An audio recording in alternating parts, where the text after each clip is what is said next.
Pretty much. I kind of like thin, though, sometimes. Look how thin that is. It is thin. That's smashed. That's not. Would you like thin crust or smashed flat crust? That is flat. When you experience a sports injury, muscle, or joint pain, you want treatment right away.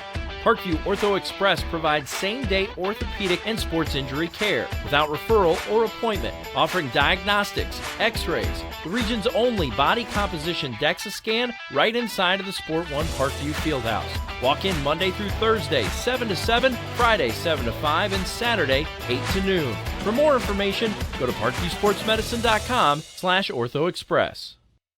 It's the comets. Comets falling from the sky. Comets falling from the sky. Comets falling from the sky. Comets falling from the sky. Comets falling from the sky. Comets falling from the sky. Comets falling from the sky. Comets falling from the sky. This is the first time I've been able to do this kind of more complete understanding or view of your body. One of the things that's really important about this is that it's kind of legitimizing us as athletes. Parkview Sports Medicine. Game on.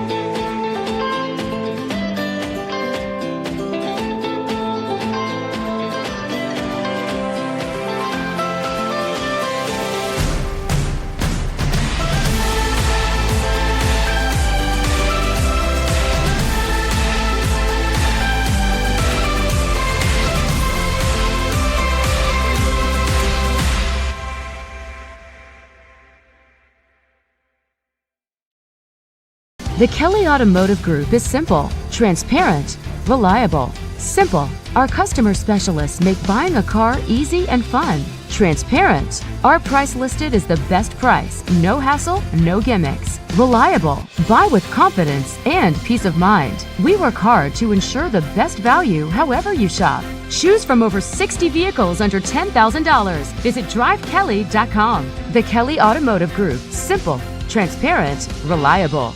Concussions. They're a concern for parents of athletes in any sport. That's why Parkview Sports Medicine is leading the way with the area's first concussion clinic. Our integrated sports medicine team utilizes an innovative, evidence-based approach to manage athletic-related head injuries in those 14 and older, providing comprehensive care to get the athlete you love safely back in play. To schedule an appointment, call Parkview Sports Medicine at 266-4007. Reaching higher, pushing further. Parkview Sports Medicine. Game on. Get mad about blue. Get mad about your Fort Wayne Mad Ants. When looking for the best basketball action in town, it's the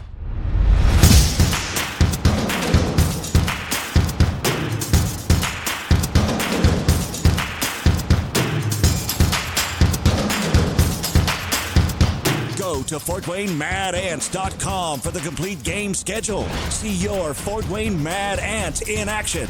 Get mad about blue. I chose St. Francis because they made a promise that I would have real-world experience that I could take when I graduated, and they delivered on that promise. For me, the classroom only gets you so far, so they're setting you up with an internship. I had a mentor that they set me up with that was a CEO of a DuPont hospital in Fort Wayne. They offer degrees in accounting, business administration, risk management and insurance, marketing, and finance. They just did a great job of the full circle of not only the education, but also the experience. Parkview Sports Medicine, especially since I've been a pro, has been a place where my game has really been able to develop in multiple facets. Injury prevention, maintenance, physical therapy, weightlifting, agility work, all the things that I need to do in order to have an NBA body. This is the place for me to go when I come back home and I need to get a workout in. Always welcome me back with open arms. Parkview Sports Medicine. Game on.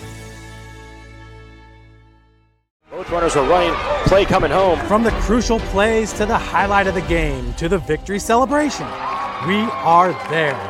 Summit City Sports isn't just a business, it's a group of companies investing in the youth of Fort Wayne athletics. It's because of Parkview Sports Medicine, because of Kelly Automotive Group, Indiana Wesleyan University, University of St. Francis, and Big Eye Fish, that we can produce our broadcast viewed by hundreds of thousands in Northeast Indiana. Support Summit City Sports. Become a sponsor. Join our winning team today.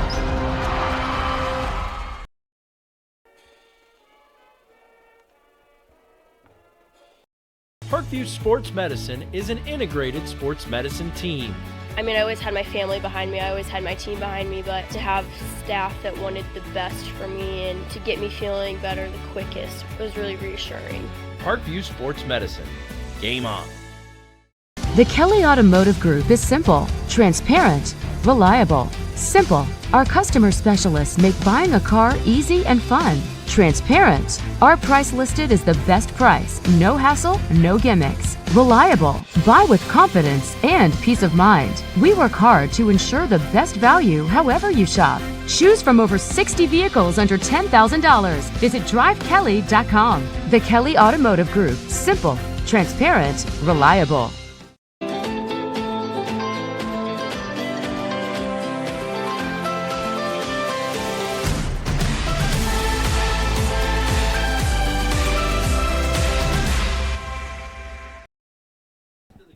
Welcome in, everyone, to Indiana High School football on SummitCitySports.com. We are live from John Young Field, home of the New Haven Bulldogs, as they host the Wayne Generals here tonight in the second round of sectional action in Class 4A.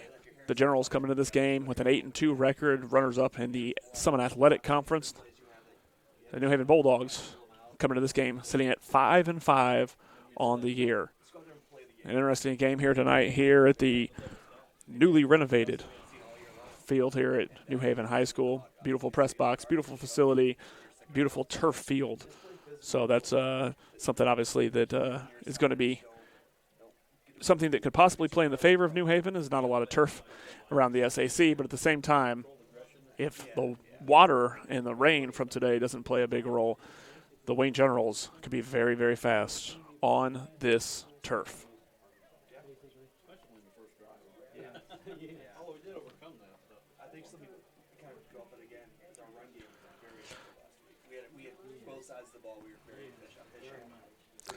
Today's broadcast is brought to you by SummitCitySports.com. Follow us on Twitter at 260sports, like our Facebook page, Summit City Sports, and be sure to subscribe to our YouTube channel. At Parkview Sports Medicine, it is game on. We are the region's largest integrated sports medicine team, providing athletes specialized services from improving their performance to recovering from injuries. To learn more, go to parkviewsportsmedicine.com. Kelly Automotive Group is Indiana's #1 automotive group with over 1,000 new vehicles and 500 pre-owned vehicles to choose from. Please visit drivekelly.com. Simple, transparent, reliable. The world is waiting for you to make a difference in a way that only you can. Discover your strengths at Indiana Wesleyan University's residential campus in Marion, Indiana. Visit indwes.edu.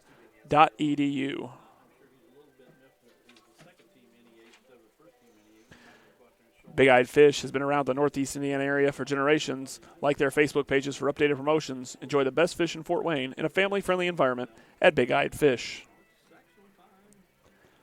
The University of St. Francis offers 100% job employment and select programs and 100% pass rates on many licensure exams. With over 2,300 students, the main campus is located in the heart of Fort Wayne. Visit sf.edu. At Parkview Sports Medicine, it's game on. We serve every level of athlete with our integrated sports medicine team, including the region's only specialized athletic rehab facility. Learn more about our services by logging on to parkviewsportsmedicine.com. Again, we are here at New Haven High School for tonight's round 2 sectional action between the host Bulldogs of the Northeast 8 Conference and the Wayne Generals from the Summit Athletic Conference. Earlier this week, both the Northeast 8 and the Summit Athletic Conference announced their all-area teams. Several players in this game making up the first teams of those particular conferences.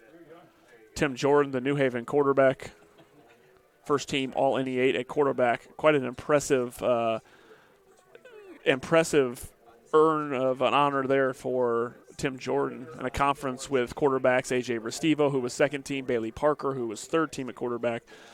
Great honor to be the quarterback selection for the All-NE8 first team for Jordan. Joined on the All-Northeast 8 first team by senior wide receiver Kentrell Thomas. Obviously, those two work quite well together. Wayne has 4 players on the All-SAC first team. Craig Young listed as a tight end. Of course, we all know he can do a little bit of everything All-SAC first-team tight end. And then, of course, on the defensive end, Darius Alexander, Tristan Purnell, and Dre Walton, all part of that All-SAC first team for the Wayne Generals. If you're familiar with us at Summit City Sports here in Indian High School football, you're familiar with the Wayne Generals.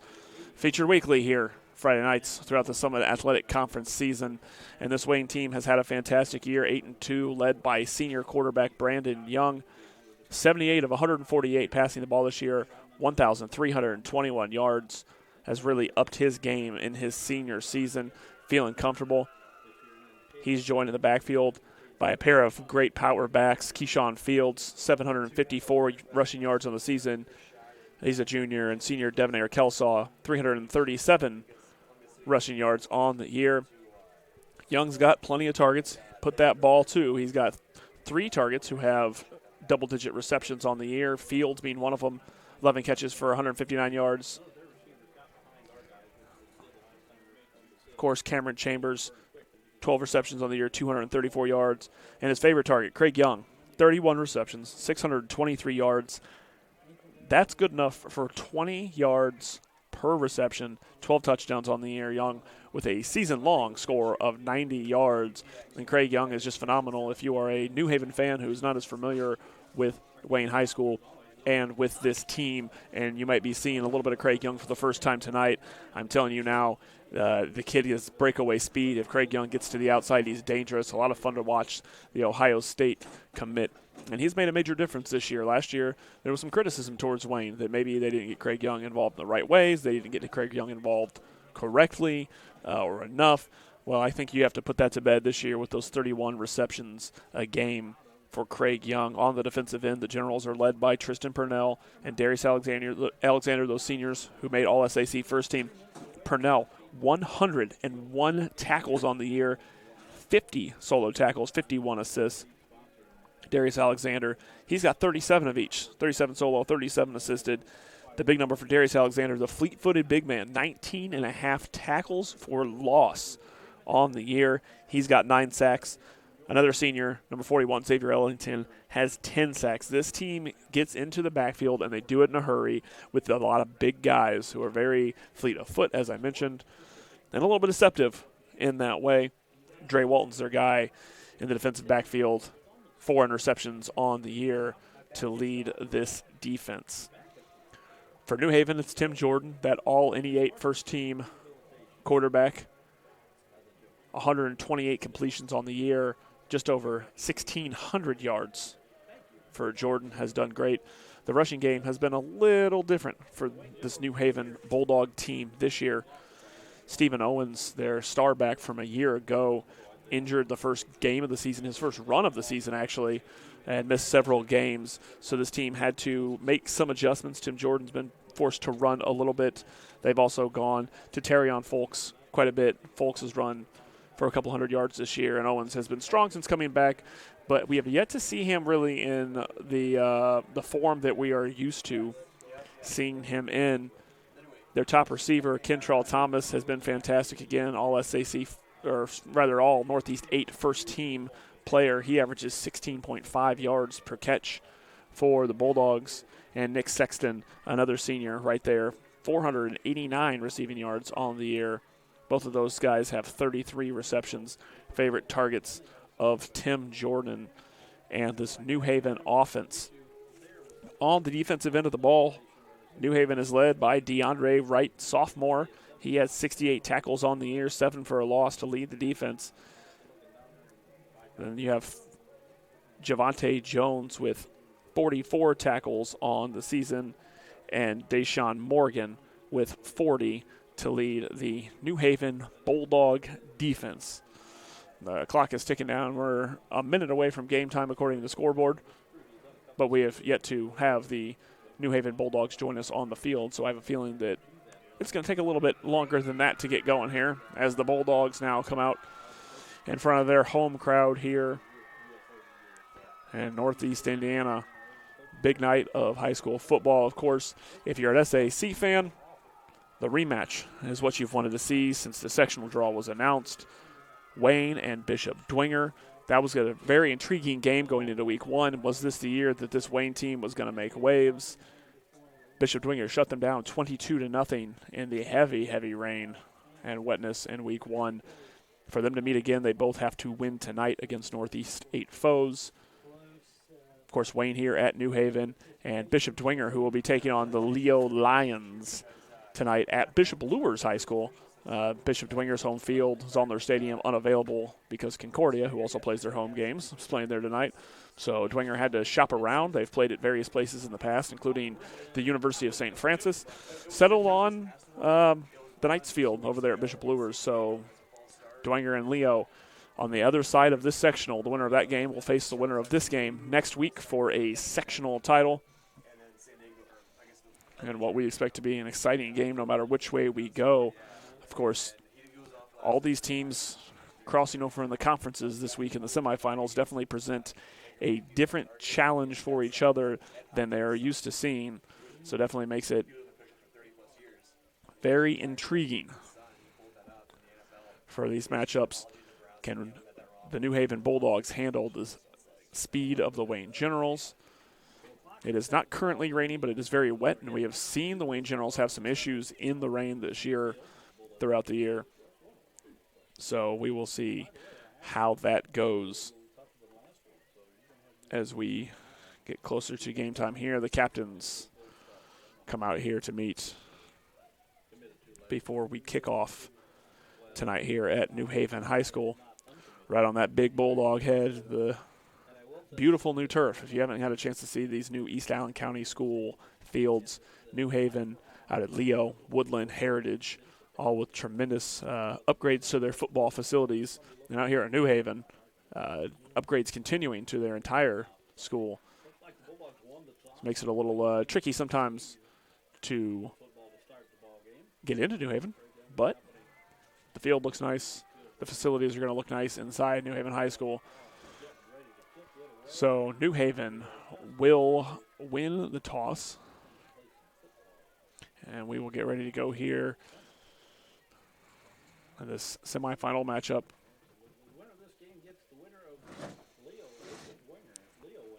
Very typical Indiana High School football playoff night here in New Haven. About 40 degrees down there on the field. It's nice and warm up here in the press box. I have to give them credit for that.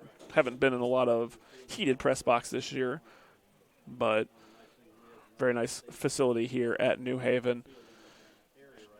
Shout out to the cameraman, Nick Cox. He's up top, on top of the press box, braving the elements tonight as I get to sit in here warm. So he doesn't know me that well, but I'm sure he'll hate me by the end of the night because he's up there. But we appreciate it. I'll give you all the great action and views here tonight from New Haven. It'll be Caleb Spencer. He's a senior. He will line up to kick off this ball for the New Haven Bulldogs. They won the toss, deferred to the second half, and Wayne is back to receive. If you're New Haven, you probably want to avoid kicking that ball to Craig Young, but I don't think it's going to matter either way. He's going to leave that one on the ground, and it's going to be fielded by Young at the 15-yard line. Here's Young. He's looking up the middle. He's looking to get to the outside. Craig Young's got some room. Stopped down about the 35-yard line, so about a 20-yard return for Craig Young, the senior everything man, returner, receiver. He'll run the ball. He can play defensive back. He can throw the ball. Craig Young can do a little bit of everything, and he'll start off returning that ball, and New Haven does a good job of at least collapsing on him in the midfield and not letting him get back out to the outside. Javante Jones credited for the tackle on that play. So Wayne will come out for their first play from scrimmage here.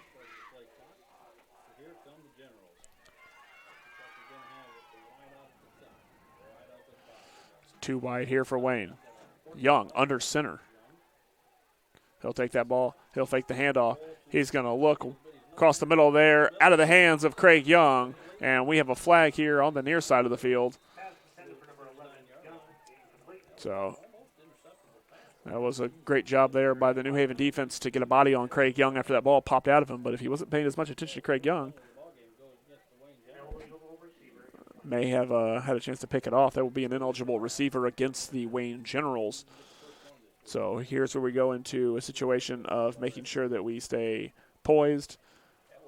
That penalty is declined, and it will bring up 2nd down and 10. Ball spotted on the Wayne General 36-yard line. Just 14 seconds into this contest. Young stays under center again. That's Brandon Young, the senior quarterback. He'll take the snap. He'll hand that ball off out to the outside and nowhere to go. That ball almost came loose. That was Devonair Kelsaw on the carry, and he loses 6 yards, so a great job by New Haven to get into that backfield and take down Devonair Kelsaw. So tremendous job for New Haven, and that's what they're going to have to keep doing. So they will bring up 3rd down for Wayne and probably a passing situation. So this is where your defensive backs from New Haven really have to be on their game because a lot of weapons through the air. Brandon Young will go to the shotgun, and he's got 4 players wide, 2 on the near side of your screen, 2 on the far side. He's going to the air. He's looking for Craig Young, and he's way out there, but that ball is overthrown. If Craig Young could have caught up with that one, he was taking it to the house, and that's that explosive speed that New Haven's going to learn. But that ball is thrown a little long, so incomplete pass, and it will bring up 4th down for the Generals.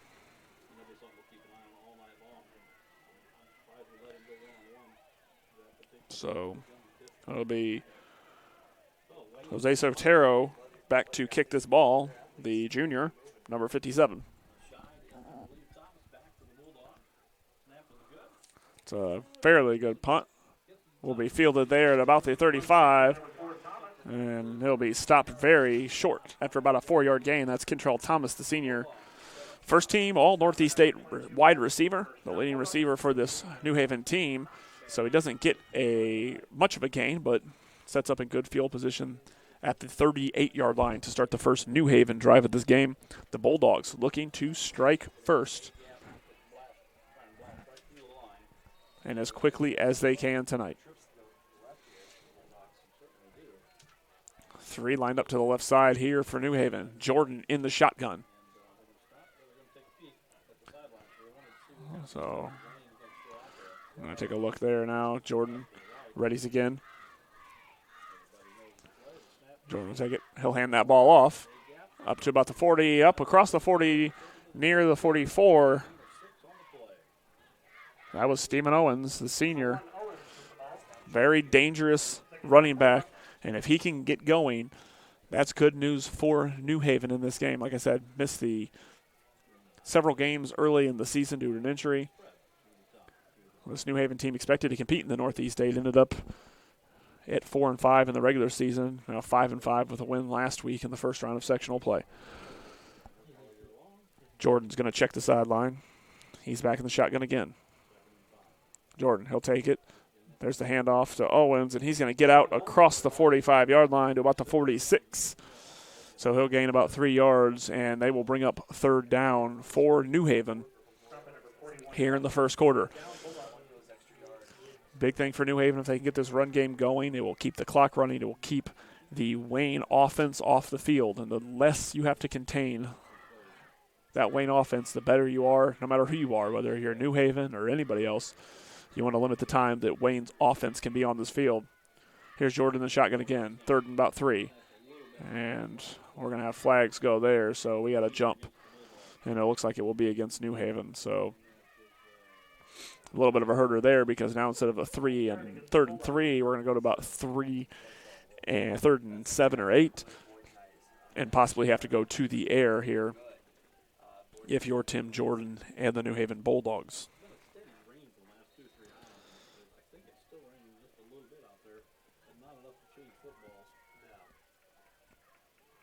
Jordan in the shotgun. Owens back there with him. He'll check the sideline again. Here on the other side of the screen, you'll see number 3, Nick Sexton. Number 23, Howard Chandler. Lined up. Sexton, one of the key receivers. Jordan's going to get rid of that ball. He's going to look for Sexton, but just threw a little bit past him there off to the sideline. So that's going to be incomplete. Would have been a nice gain of about 15, 20 yards there if he had completed it, but just past the hands of Nick Sexton, the number 2 target for this team. And now New Haven will have to punt the ball back to Wayne.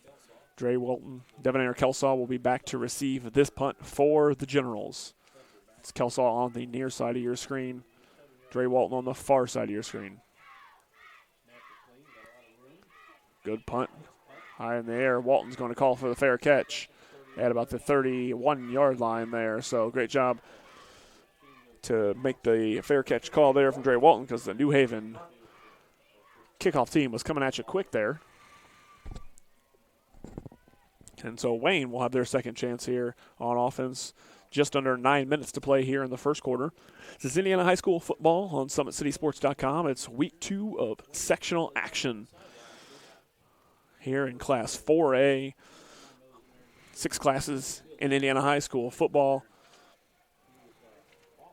And we are in the semifinals of every class. Class 6A just getting going this week. Here's the handoff. He's got some room to run. He's got some room up to the right side. Down to the 50. Kelsaw bobbing and weaving. Back across the 40. That ball's loose now. Picked up. And he's going to go the other way. It's Caleb Spencer. He had some room to run. And Caleb Spencer trucking a man from Wayne there. So Devonair Kelsaw had a great run, and then somehow that ball gets popped out, and what a great job by New Haven to get that ball up the field. And wow, Caleb Spencer, the senior, making a play.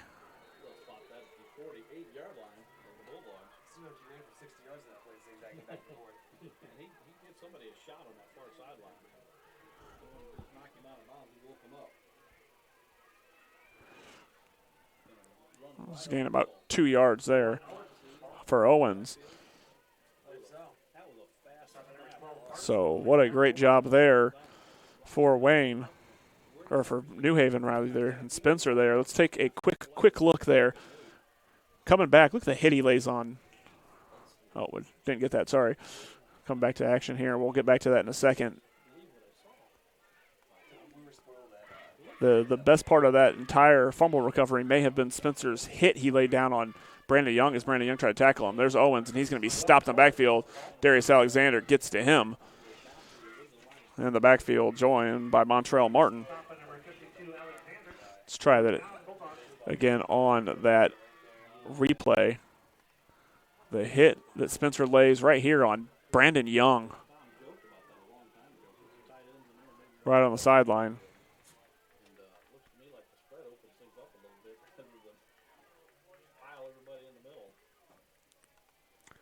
So now here's New Haven facing 3rd and 10. Not been able to do anything so far after moving that ball on the fumble recovery. There's a snap to Jordan. He's going to go to the air. He's got a target, and it is just short of Kentrell Thomas, the intended receiver there. So it'll bring up 4th down, and New Haven's going to have to punt it right back. So Wayne will get the ball back here and another shot at it.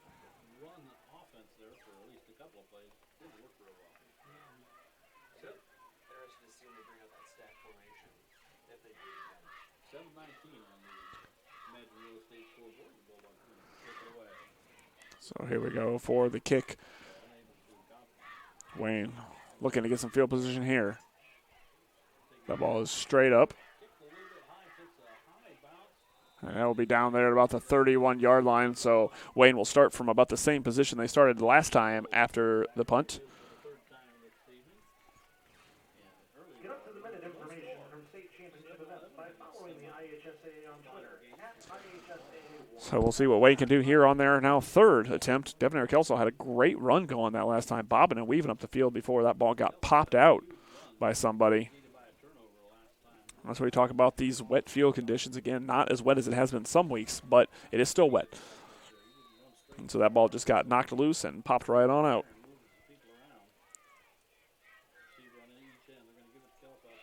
And they're going to reverse it there to Craig Young. Look at Craig Young up the left side. And if you can't stop him soon, you got to go somewhere. They knock him out of bounds. Great job by New Haven to get Craig Young there up the left sideline. He was about a man away from getting loose, and you don't want Craig Young loose up the sideline. We'll bring up second and about 1 yard.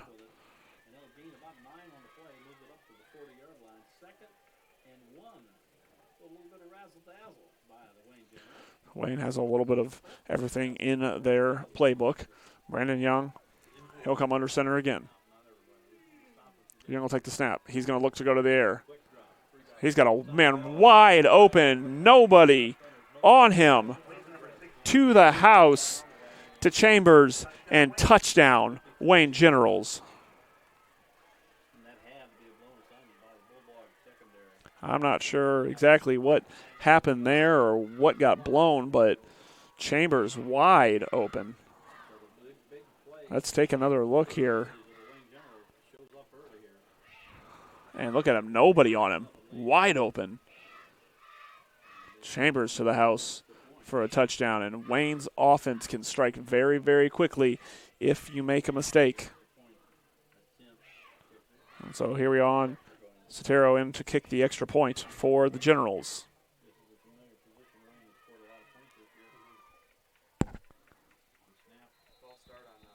So we're going to have a false start here against the Generals as Wayne strikes first in the first quarter. Cameron Chambers, the senior, one of the many targets of Brandon Young on the year, and that time he was just wide open. Chambers, the number 2 target from Brandon Young this year. So tough break for the Bulldogs after they looked like they had something going. Here's the extra point attempt, and it is no good. And so it will stay 6-0 in favor of the Wayne Generals.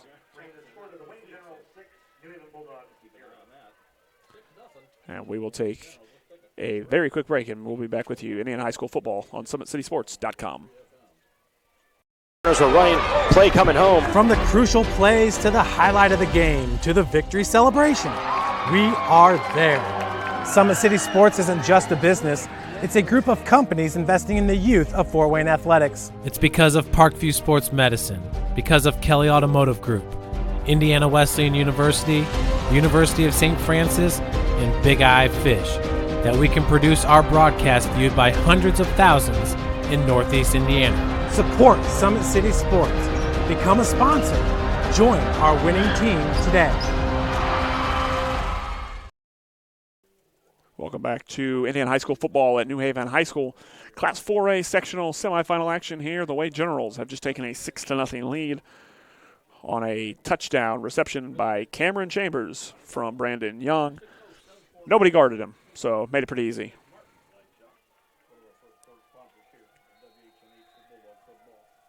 Here's the kickoff.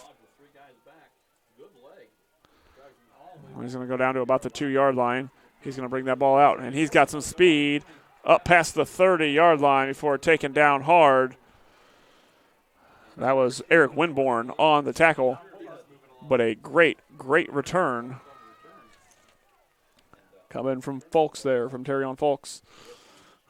And he looked like he was going to maybe get a touchback there before he brings that ball out.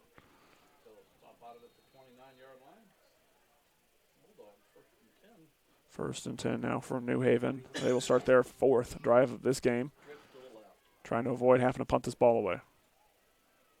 3rd drive of this game, rather. Here's Jordan in the shotgun.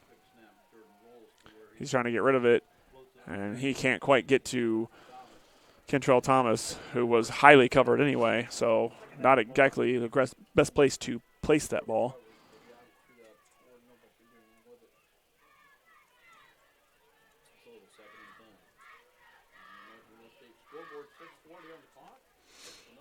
We'll bring up 2nd and 10 here for New Haven. 6 minutes, 40 seconds remaining here in the opening quarter of play.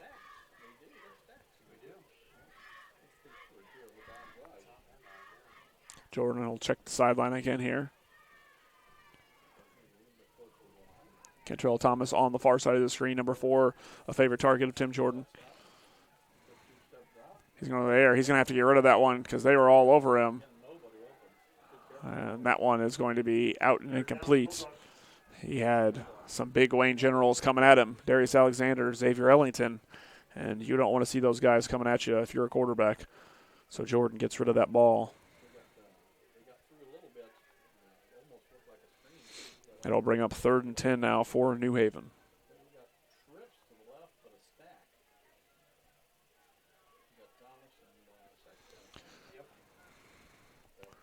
Kentrell Thomas, Nick Sexton both lined up on this near side of the screen. Wayne adjusting. Jordan, they're going to get to him. He's going to get rid of it. It's going to be incomplete. So incomplete over the hands of Kentrell Thomas there as Tim Jordan trying to get rid of that ball. That Wayne defensive front getting at him quickly, and the Bulldogs are going to be forced to punt once again. Not making much progress up the field at all. And that is trouble if you're looking at the night ahead for New Haven. Get that punt off high. Another good high punt will bounce down and keep rolling down to about the 31-yard line. So Wayne will start from the 31-yard line for the 3rd different time today. That's kind of where it has been for them all night on the big sky punts from the New Haven Bulldogs. New Haven's defenses look pretty solid here except for one mental mistake there, and that resulted in that Chambers touchdown.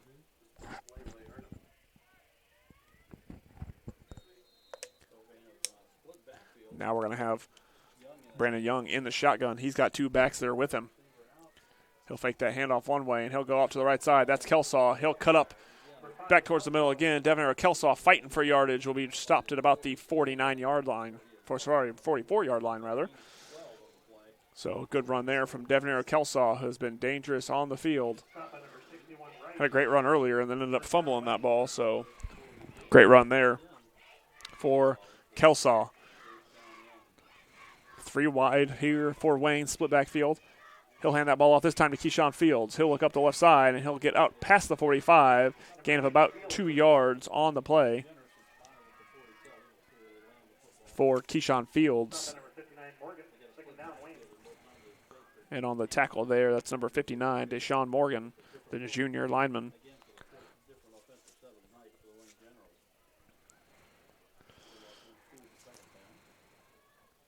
So Wayne, very dangerous with a lot of things they can do here. And we see that with the split backfield. They can line up a lot of guys wide. You got big Darius Alexander on that line right now. Now you got Young under center again. He'll take the snap. He's going to look to throw. He's got a man. It's Chambers again, and he's open, and Kentrell Thomas will get to him just past the 30. And so the second time in this game, we see Cameron Chambers wide open across the field. Nobody guarding him. Luckily, there were people back behind him for New Haven on that time. But it's a big first down. Moves that ball down to the 27-yard line. And the Wayne Generals threatening inside New Haven territory again here in the first quarter. 5 minutes on the clock. Brandon Young stays under center. He'll take the snap. He'll hand that ball off to Devonair Kelsaw. He'll get up the middle. Gain about a yard on the play. And it'll bring up second down for the Generals.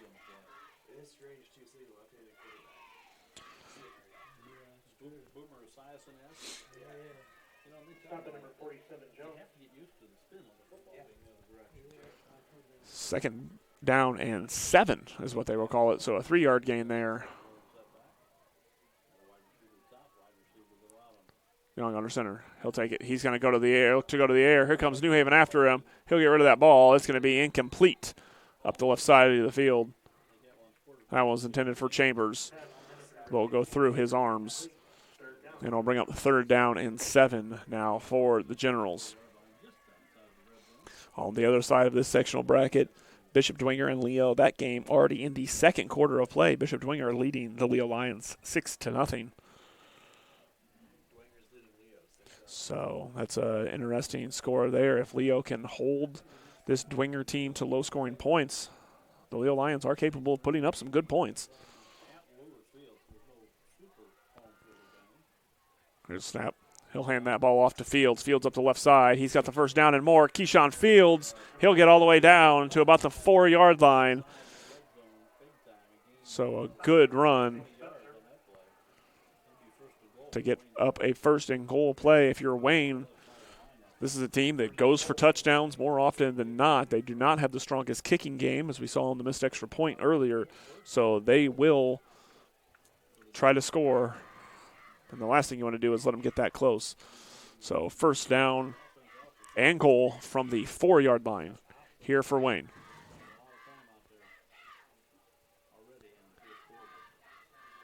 That power backfield. He'll hand that ball off to Devonair Kelsaw. He'll cut and weave, bob and weave, and he's in for a touchdown for Devonair Kelsaw. And great job by Devonair Kelsaw to just find his way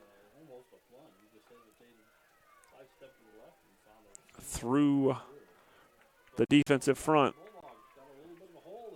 And Kelsaw looking at bobbing and weaving through there. Great blocking by that offensive line. And the score for Devonair Kelsaw, just like that. Wayne's on top, 12-0. They will attempt this extra point. As we're running down the time here in the first quarter, that extra point attempt is up, and it is no good. So it will stay 12-0 in favor of the Wayne Generals. But New Haven has yet to really prove that they can get this ball up the field. A couple of okay runs there by Stephen Owens, but through the air they have not been able to move the ball much, and it has allowed Wayne to kind of be patient, take their time here. Something that they have definitely developed here in the second half of the season, significantly more than they ever had before. A very patient Wayne team, picking their spots, finding their spots. We see Brandon Young not rushing things. That's why he's been able to find Chambers a couple times wide open, taking his time.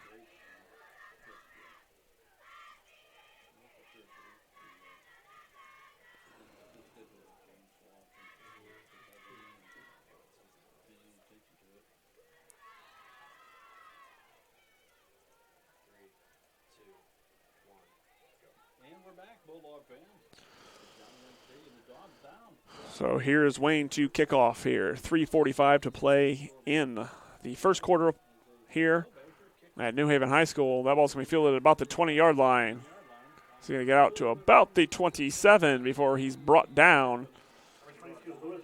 And a great job by Wayne to get on top of that. That's number 22 with a return for New Haven. So now they will go 1st and 10. And we'll have that ball on the 28-yard line to start things out here. So New Haven looking to get something going here quick. Down 12-0 in the first quarter of play. Semifinals, Class 3A Sectional 20. 4A Sectional 20, rather. Here at New Haven. Here's Jordan in the shotgun. He'll take it. He'll hand that ball off. And just nowhere to go for Stephen Owens as he's taken down by a whole gaggle of Wayne Generals. He got that ball up to about the 30-yard line on forward progress, so it looks like it'll be a 2-yard gain for Stephen Owens. But Wayne pushed him back about 6 yards once they got a hold of him.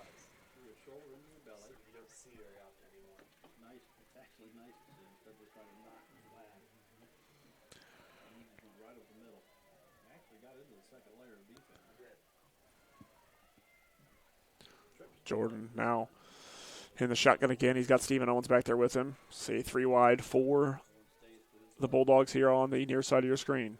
Jordan, he's going to look to go to the air. He's got guys after him. He gets rid of that ball to Kentrell Thomas, and that one's going to be incomplete. In and out of the hands of Kentrell Thomas here near midfield. Would have been a huge reception, but Wayne's pass defense is all over him. He had 3 guys swarming on him.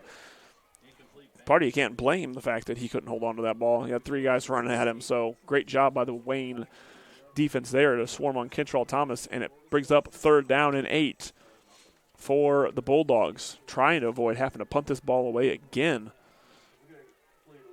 And if you're New Haven,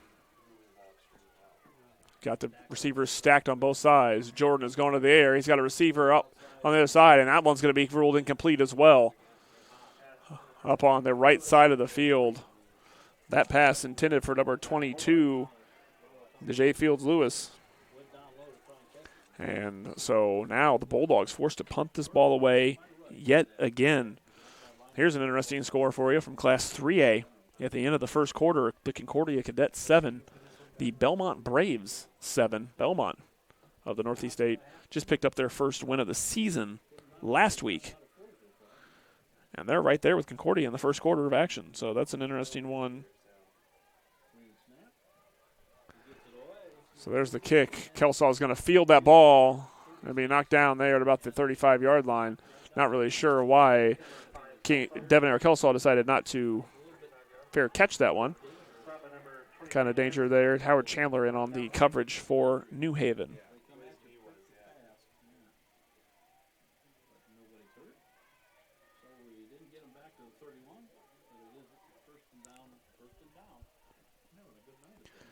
Second quarter out at Northrop in Class 6A action, and the Homestead Spartans leading the Northrop Bruins 7-0. Rematch of a Week 1 game between those two teams that Homestead won out at Homestead.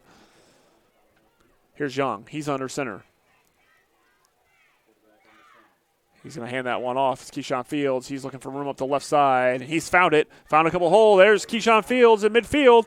Up across the 40 to the 30, down to about the 20-yard line, drugged out of bounds around the 15. Excellent job by Keyshawn Fields to find a hole and find that sideline. Out in open field, the Wayne Generals are a handful, and just like that, back within striking distance again. That ball will be spotted at the 18-yard line, and it'll be first down for the Wayne Generals.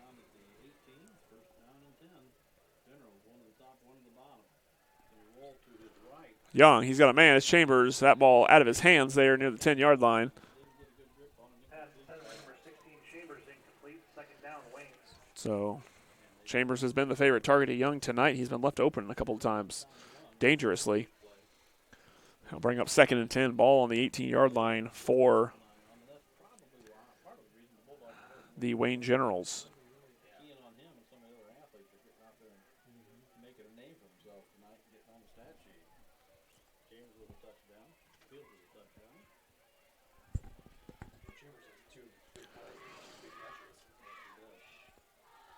Here's Young under center again. He'll take the snap. He'll hand that ball off. That's Kelsaw. He'll get up to about the 16-yard line, so gain of about 2 yards on the play for Debonair Kelsaw, the senior. And he'll bring up 3rd and 8.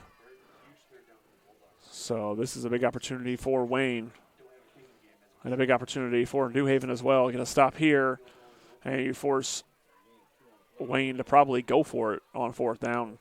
We've seen 2 missed extra points, and so probably not going to send in the kicking team to attempt a field goal. Young stays under center. Needs 8 yards here. Brandon Young, he'll take that one. He'll hand that ball off to Devonair Kelsaw. He's got room to the left side. He's got all the way in for the touchdown. It's Devonair Kelsaw. He does such a great job of finding those holes, but credit to that Wayne offensive line for creating holes for him. This is a team that has gotten very poised, very comfortable in the second half of the season, and really after that first game. A lot of hype for this Wayne program. Lose that first game against Bishop Dwenger, and then they found a way to bounce back and bounce back strong. A lot of great wins, quality wins. The one over Snyder stands out. And now here a week away from a sectional final. And they're going to go for 2. There's the pitch out to the right side. He's in for the score. And the Wayne Generals tack on 2 more. It's Keyshawn Fields into the end zone there. And Wayne takes a 20-0 lead with 1:33 left on the clock here in the first quarter of play. Let's take another look at Devonair Kelsaw. He needed 8 yards. He'll get some more. Look at those holes opened up. Beautiful hole. And Devonair Kelsaw in for 6.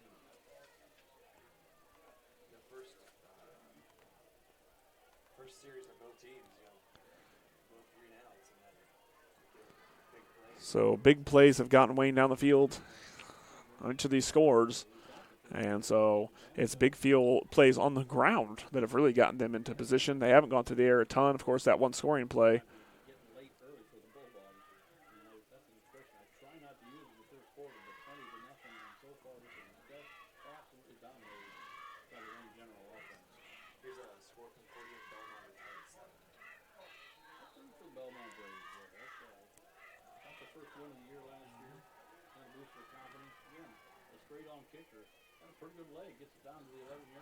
That was a good kick. And here we go. And then there's New Haven's going to be stacked up there at about the 26-yard line. And so New Haven, we'll see if they can do something now. They've not been able to move this ball very much at all. A couple of yards here, a couple of yards there from Stephen Owens.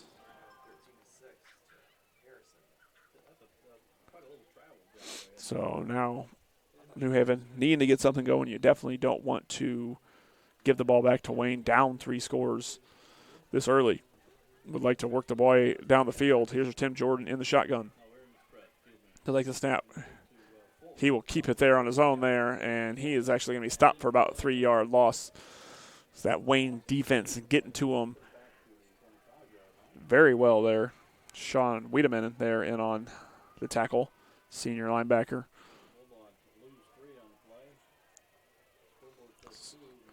So it will give New Haven a second down and about 12. Ball on the 26-yard line as we are in the final minute of play here in the first quarter. And we got flags on this one. And so looks like we're going to have ourselves a procedure penalty right here against the Bulldogs. And that'll push them back further. And that is the last thing you want if you are the New Haven Bulldogs. That ball now comes back to the 20-yard line. It'll be second and about 18. This may be our final play of the first quarter. To the right side. He gets rid of that one way up the sideline, intended for Sexton. That one's going to be incomplete. And that was Jamar Hutchins out there, the junior, taking the snap on that one, letting the ball go down the left sideline, looking for Sexton. It's incomplete. It'll bring up 3rd and 18. And it has to feel like a very long 18 if you're the New Haven Bulldogs, not being able to get anything going here early offensively. And 26 seconds left here in the first quarter. Hutchins will stay in at quarterback. And he's going to go check now. Stays in the shotgun. Hutchins will take the snap. He'll hand that ball off. A lot of good running room to Folks up across the 30-yard line.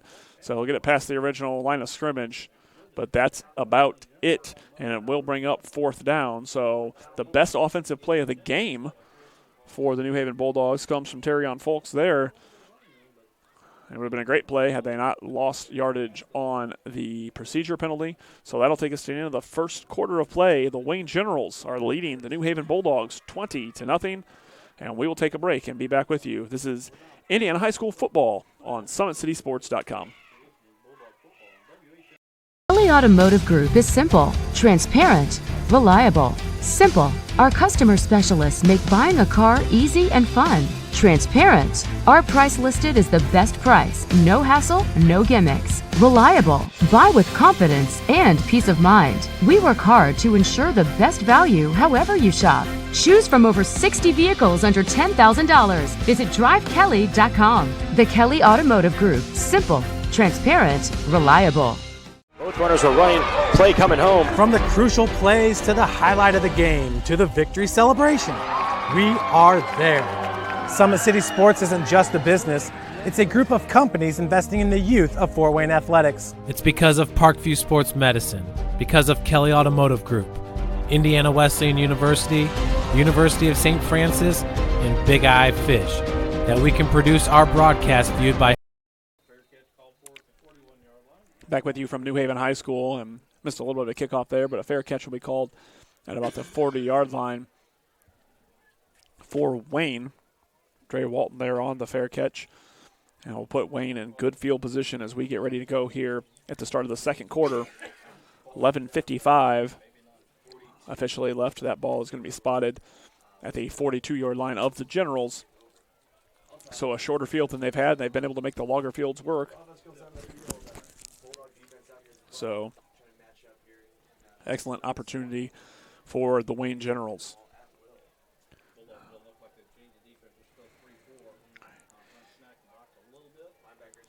Here's Young under center. He'll take the snap. He'll hand that ball off. Up the right side, it's going to be Kelsaw. He's looking for room to run. He finds a little bit up across the 45-yard line. So Devonair Kelsaw gets some room. Dominic Wesley, senior number 9, in on the tackle for New Haven. And the gain of about 3 for Devonair Kelsaw. We're going to be right here on the 50-yard line. Brandon Young, the senior quarterback, stays under center. Take the snap. He'll hand that ball off again, this time to Keyshawn Fields. He'll bounce out to the right side. Fields got some room to run. He's got room. He keeps going out past the 20, 10, 5. Touchdown, Keyshawn Fields and the Wayne Generals.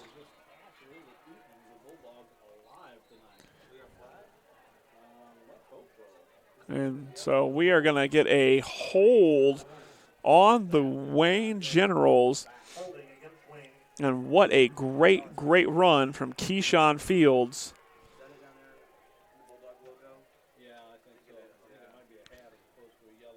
And that one is going to come back. So take that one off the scoreboard. But what a run from Keyshawn Fields.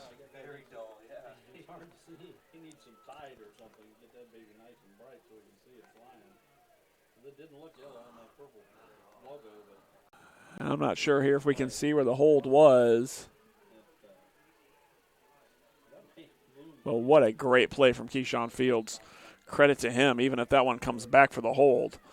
Great, great run from Keyshawn Fields there. So now the Generals will come back at it. It'll be second down and about 17.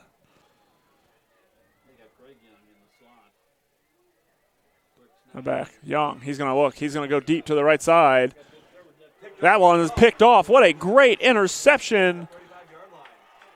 And now we got a flag. And so a great play there.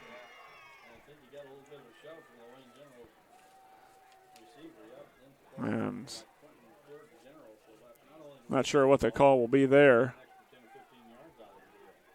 That ball picked off by Chris Scheid. And it looks like they might get an unsportsmanlike conduct penalty.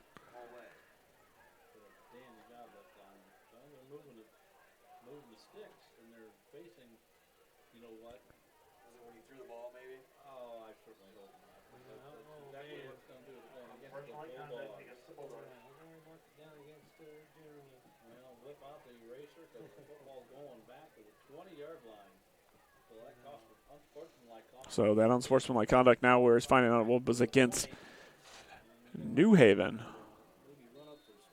So maybe some chatter or something going on there. But unsportsmanlike conduct against the Bulldogs pushes them back to the 20. Hutchins still there behind under center. He'll take that one. He'll keep off to the right side there and nowhere really to go for New Haven again. Craig Young in on the tackle. Take another look at that interception there. And a great job and excessive celebration for New Haven. And they're back out on their own 20-yard line.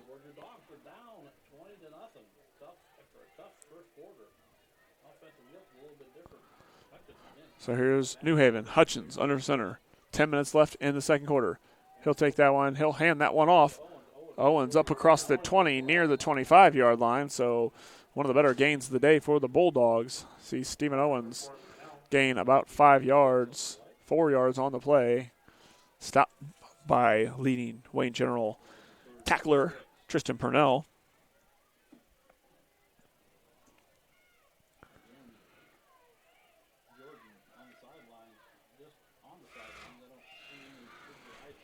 In the SAC second quarter action, Snyder Panthers leading the Carroll Chargers 21-6. Here's Hutchins. He's going out the left side. He's trying to get rid of it. He's going to chase out of the pocket. He's going to get just past the original line of scrimmage and knocked out of bounds. He'll gain about 2 yards on the play. So it'll bring up fourth down again for New Haven. So just even when they get breaks, the interception, the fumble recovery, they've taken the ball away twice now and just cannot get anywhere with this offense. Elsewhere in Northeast Indiana, Adams Central leading Cherubusco 7-3. Very interesting Class 1A contest.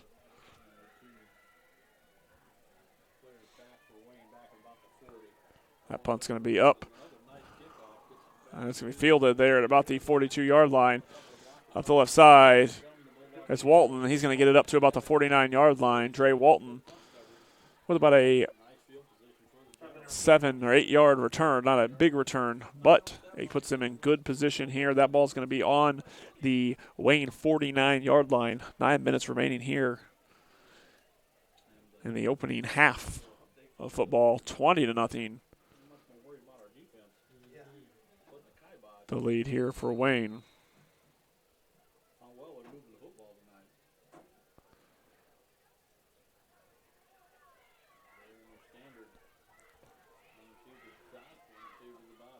Here's Young. He'll go to the air. He's got Chambers again, wide open, out in the open field. Tackle missed, and there's Chambers again for the touchdown.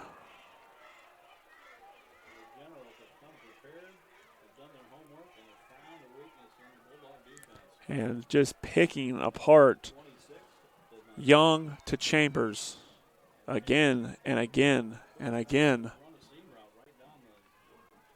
Look at Chambers. Just beats his man. Wide open, tackle missed at the shoestrings, and Chambers is in for the score.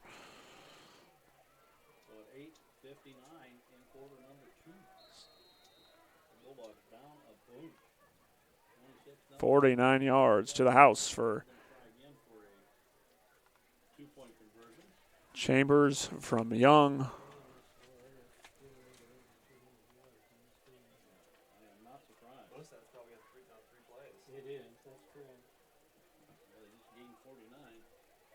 And we're going for two here, out to the left side. He's in, but there's a flag on the play. Fields gets in, but it looks like there'd be a hold.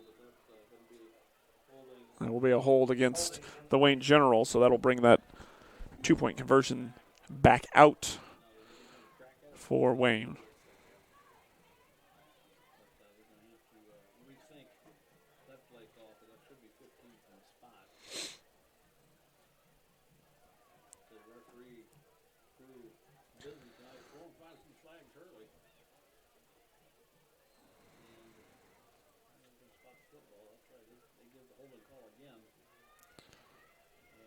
So here's Wayne. They will attempt again for the two-point conversion, leading this game 26-0. We're going to make up for those early missed extra points. Brandon Young is in the shotgun, joined by Keyshawn Fields in the backfield. Young, he'll get rid of that one, go to the air. That one's going to be overthrown, and we have another flag. That pass is incomplete. And that will be an illegal man downfield for the Wayne Generals. New Haven will decline it, so we will stay 26-0. And so that's with a touchdown that was even called back. It's 26-0, so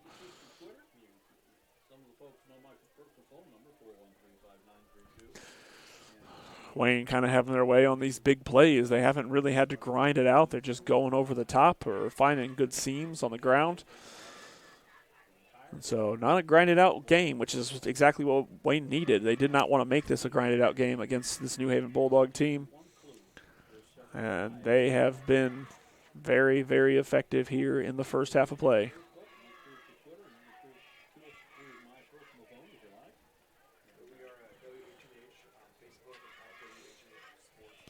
8:59 remaining in the second quarter of play. And Wayne will come to kick off again to the New Haven Bulldogs, who have yet to be able to move this ball. I think their best offensive play of this game was about 12 yards. The Terrion Folks run a little while ago.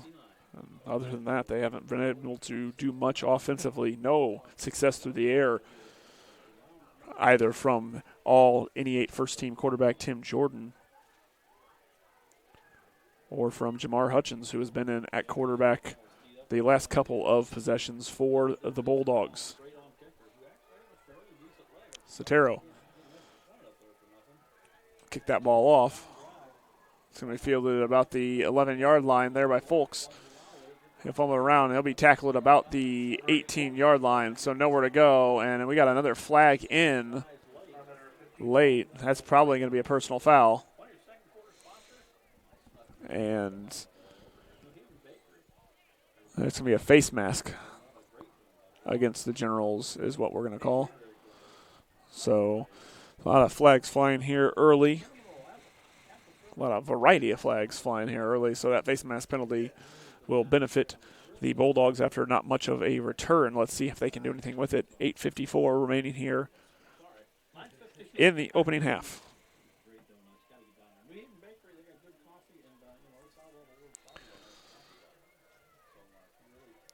Big shout out to one of our great sponsors, Big Eyed Fish, one of the best experience of fish in Northeast Indiana. If you've never had Big Eyed Fish at any of their locations, you should definitely check that out.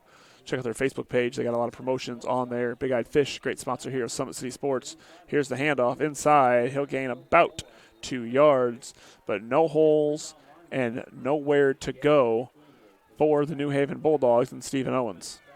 Tim Jordan is back in at quarterback after taking a couple of series off. As junior Jamar Hutchins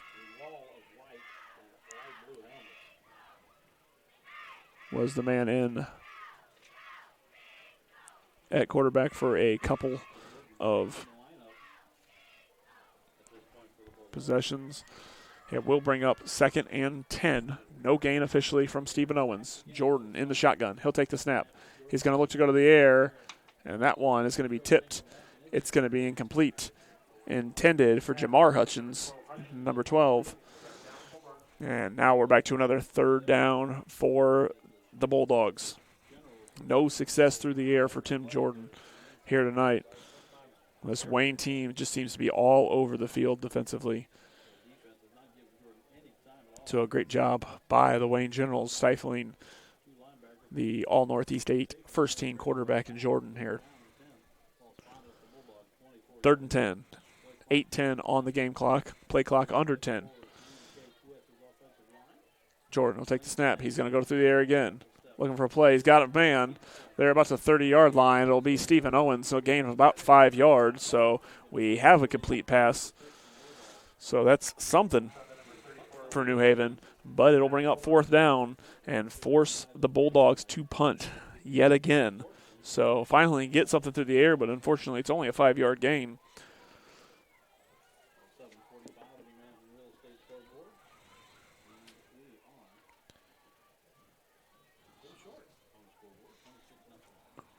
I'll get that punt off of on a line. It's going to be fielded there by Walton there about the 38. Dre Walton's got some room to run.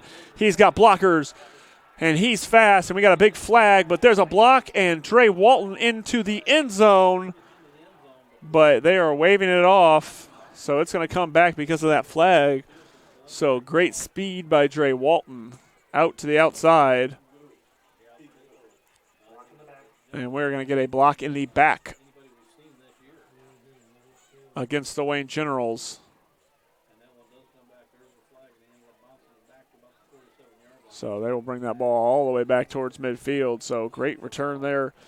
A great blocking out in front. So that is 2 Wayne touchdowns that have now been called back because of penalties. So this Wayne General team could be up by a bunch more here in the second quarter.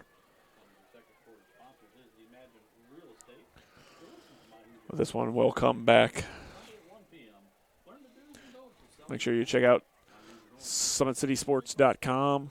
Every Friday night, we'll be back with you next week for sectional championship matchups across the area.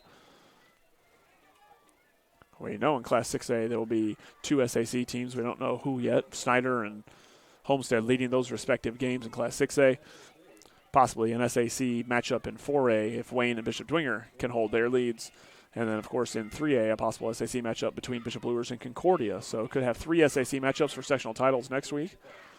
There's a handout to the left side. And he's got room to run. And he'll be brought down. That's Keyshawn Fields. And we got another flag. And so that one comes in real late after the run by Keyshawn Fields. So a lot of chatter on the field between those two teams. We've seen unsportsmanlike against the Bulldogs. And this is going to be a personal foul against New Haven. So great run by Keyshawn Fields and a personal foul against New Haven. And so if you're the Bulldogs, you can't get drawn into this, because that's going to set up a great field position for the Wayne Generals with 7:14 remaining here in the second quarter. So penalties playing a big role here. We're playing a role. How about that? They're not playing necessarily a big role. They are playing a role, the biggest role played by the Wayne Generals offense, moving the ball on big plays. But Wayne's touchdown called back for a block in the back, and then gained big field position down to the 23-yard line on a personal foul. Here's Young under center. He'll hand that ball off. Keyshawn Fields, he'll spin right into the tackle. So Fields looking to make a move, but spun right into the tackle.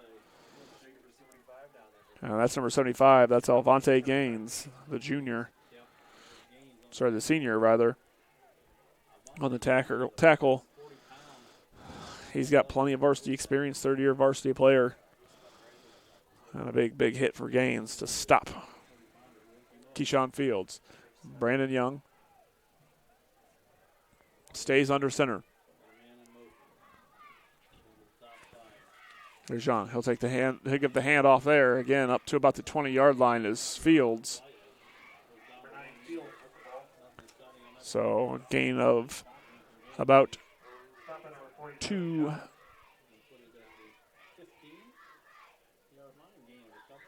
Or 3. It looks like we're getting about 3, so it'll be 3rd and 7. 3rd and 8, according to the scoreboard here, with 5:58 remaining in the second quarter. Wayne threatening again. Here's Young. He'll take the snap. He's looking to the air.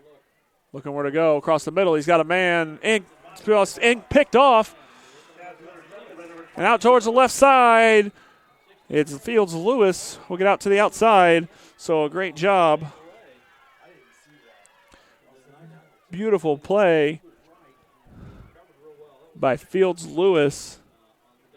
And I thought that was going to be an incomplete pass. And Fields Lewis just cuts in at the right time, rips that ball away, and he's going. And so the 3rd turnover for Wayne, 2 interceptions for the Bulldogs, 2 fumble recovery early for the Bulldogs, but can they get something going on offense before we get to the halftime break?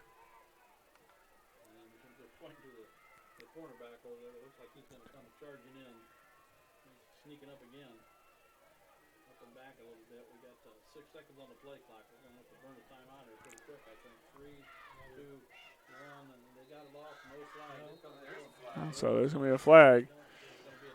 And we're going to get a delay game penalty here against New Haven. It looked like he got that one off right in the split second of time, but he will not. So he'll take it back 5 yards for New Haven. Push them back with 5:37 remaining here in the second quarter of play. 1st and 15 for the Bulldogs.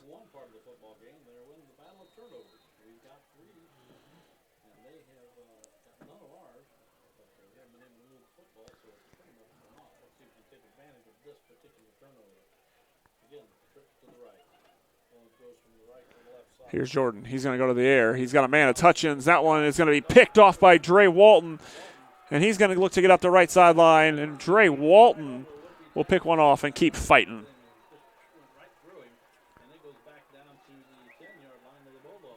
Stop at number 51, Selena. So there's another interception, and so another chance as we basically just trade this ball here.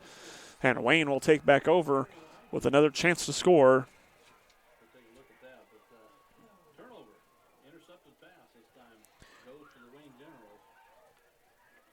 So great job by that Wayne General defense. They've been strong all year doing it. They'll do it again there. It's Dre Walton. He's the man that makes the play. And it'll bring up Wayne. 1st and 10. Ball on the 11-yard line. There's the handoff. He's going to get away from a tackler. He's got room up the left side, and he's going to get taken down at about the 5-yard line. Keyshawn Fields gets some room up the left side. Good block there from Brandon Young. Lays down a good block. And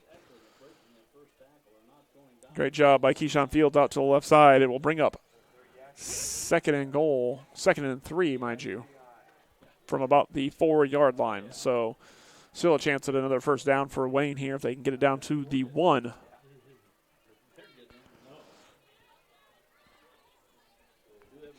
General's threatening. Big backfield. That one's going to Fields. He's looking for a hole. He'll get that ball up. And that is going to be a touchdown for Keyshawn Fields.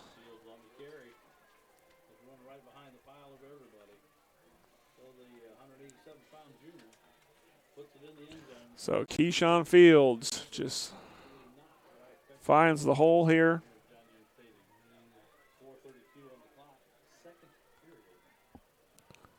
Here's the replay. Fields finds the hole, follows the block. Good lead block from Tristan Purnell there.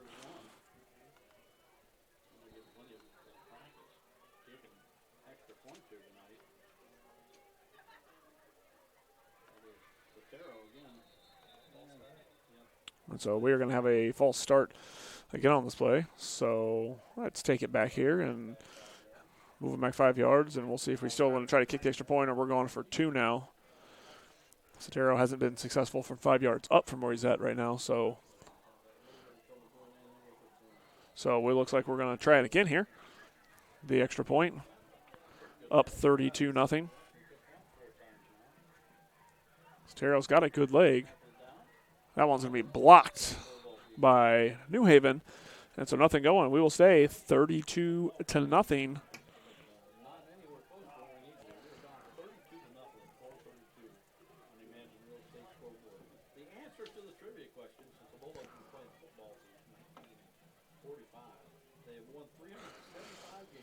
So Keyshawn Fields following his block from 4 yards out for another Wayne touchdown here in the second quarter. And just dominant effort from the Wayne Generals. We knew they were going to be a very, very dangerous offensive team this week against a New Haven team that has struggled at times this year. I don't know if anybody saw 32-0 in the first half. And especially when you consider that there have been 2 Wayne touchdowns that have been called back. So 32-0 here in this one.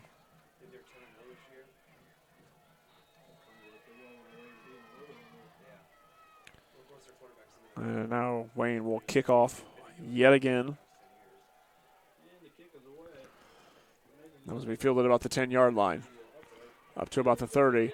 There he's got some room to run, knocked down at about the 35, 36-yard line. So pretty quality return there from Fields Lewis.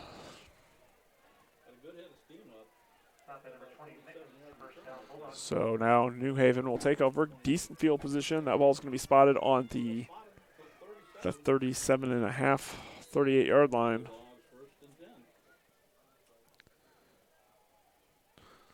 Elsewhere in Northeast 8 scores. The NE8 champion East Noble Knights struggling with Northwood, a very strong Northwood team. Northwood leading 22-7 in the second quarter of that one. And there's nowhere to go for Hutchins there. Xavier Ellington, number 41, and on to lead that tackle. Tristan Purnell, also part of that for the Generals, as was Craig Young. Wayne's defensive front line doing a great job getting at the New Haven Bulldogs here. We hit the 4-minute mark in the second quarter. If we have any high school soccer fans following us, the Fort Wayne Canterbury Cavaliers in the Class 1A state championship, boys soccer state championship tonight. That one going to penalty kicks. Here's Owens. He's looking for some room to go, and he gained about 2 on the play, and now we have another penalty that comes in on this near side. So a lot of penalties. And we're going to have a personal foul against Wayne. May have been a late hit, so that is a big personal foul because New Haven has not been able to move this football on their own very well. So the Generals giving them some room here. About 3.5 minutes remaining in the first half. At halftime out at Northrop in Class 6A action, the Homestead Spartans lead Northrop 17-0. Class 2A, Sectional 34, Bremen leading Central Noble 29-7. And here's Hutchins. He'll take the snap. He'll hand that ball off and just know where to go for Stephen Owens. And Craig Young leading that tackle charge there. Has been a fantastic senior season for Craig Young. If you look at his stat line from a year ago, wasn't where a lot of people expected it to be, but Craig Young has just been a force offensively, and as we see here on that play, defensively for the Wayne Generals. 8-2 on the season, and they want a rematch with the Bishop Dwenger Saints. That's what they're here fighting for. Talked to Coach Derek Moore when the draw was announced. He said we're taking it 1 week at a time, but you know that in the back of their mind, the Wayne Generals were always building for a shot at the Bishop Dwenger Saints. Second and 16, and we're going to have a false start against New Haven. So that ball will be taken back 5 more yards, and the last thing the Bulldogs can do is give up field position. Backed up now all the way to their own 40-yard line. Second in a very long 21 yards for New Haven.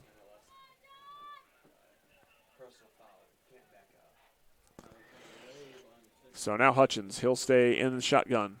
He's got Owens back there with him. He'll take the snap. They got guys coming at him. He'll get rid of that ball up the sideline. That one's going to be picked off. That's going to be Dre Walton again. He's going to look up the right sideline. Walton up the middle. He's got room to go. There is a flag. Dre Walton keeps running, and he'll finally be taken down around the 30. But here on the near side of the field, about the 50, we have a flag down. So great interception by Dre Walton again. So that flag will be picked up there, will be declined as it is an illegal man downfield. Dre Walton getting the room to run. So much speed after the pickoff. So a great job for the Generals, and they will take over 1st and 10 ball on the New Haven 31 with 1:59 left in the half and all 3 timeouts. And another chance to score here if you are Wayne. Young will take it. He'll hand that ball off. Out across the 25, down to about the 21-yard line. That's going to be Devonair Kelsaw. And that'll be a first down for the Wayne Generals. On the other side of this Class 4A bracket, at halftime, the Bishop Dwenger Saints leading the Leo Lions 21-0. That game being played out at Bishop Lures High School.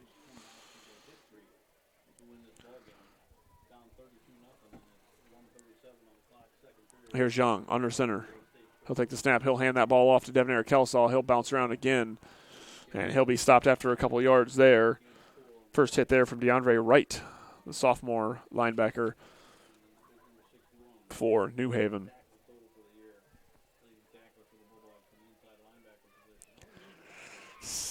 Bring up second down and 7 yards for the Generals. Just over a minute to play here in the first half.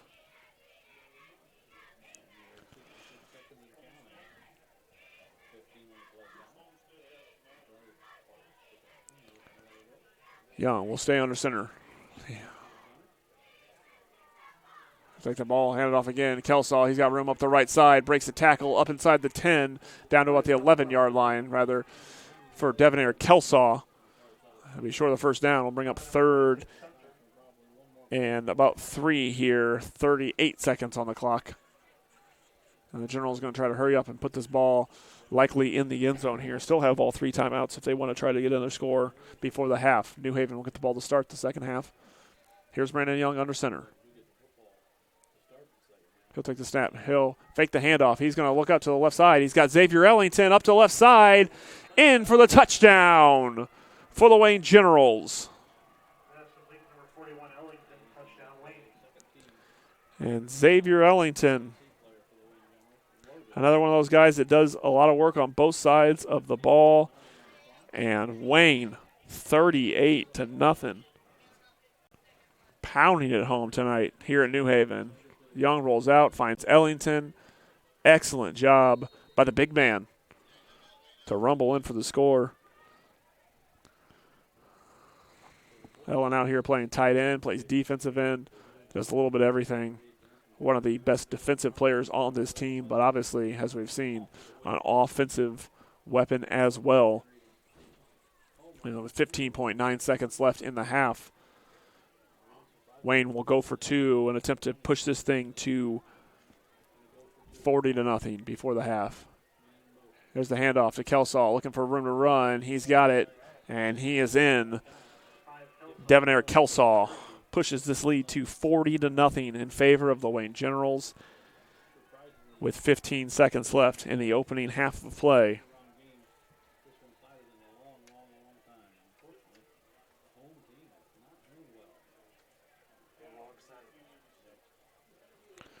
Brandon Young to Xavier Ellington.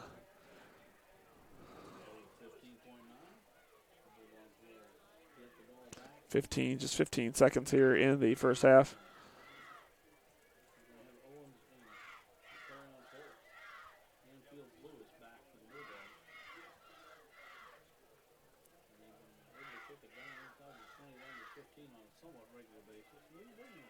Everybody getting some touches tonight for the Generals.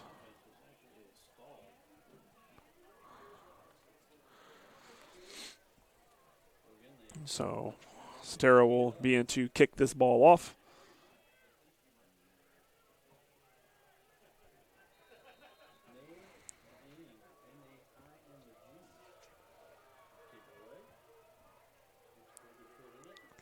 Those are fielded there, not cleanly, but about the 16-yard line.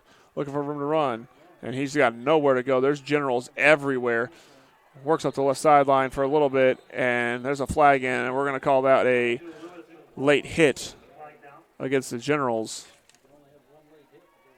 on Ajay Field Lewis as he was drilled out of bounds. So that'll give him a little bit of extra yardage here for the Bulldogs as they take over 1st and 10 with just 7.4 seconds on the clock. So we'll see what the Bulldogs decide to do. Here it will be just one play likely remaining in this first half.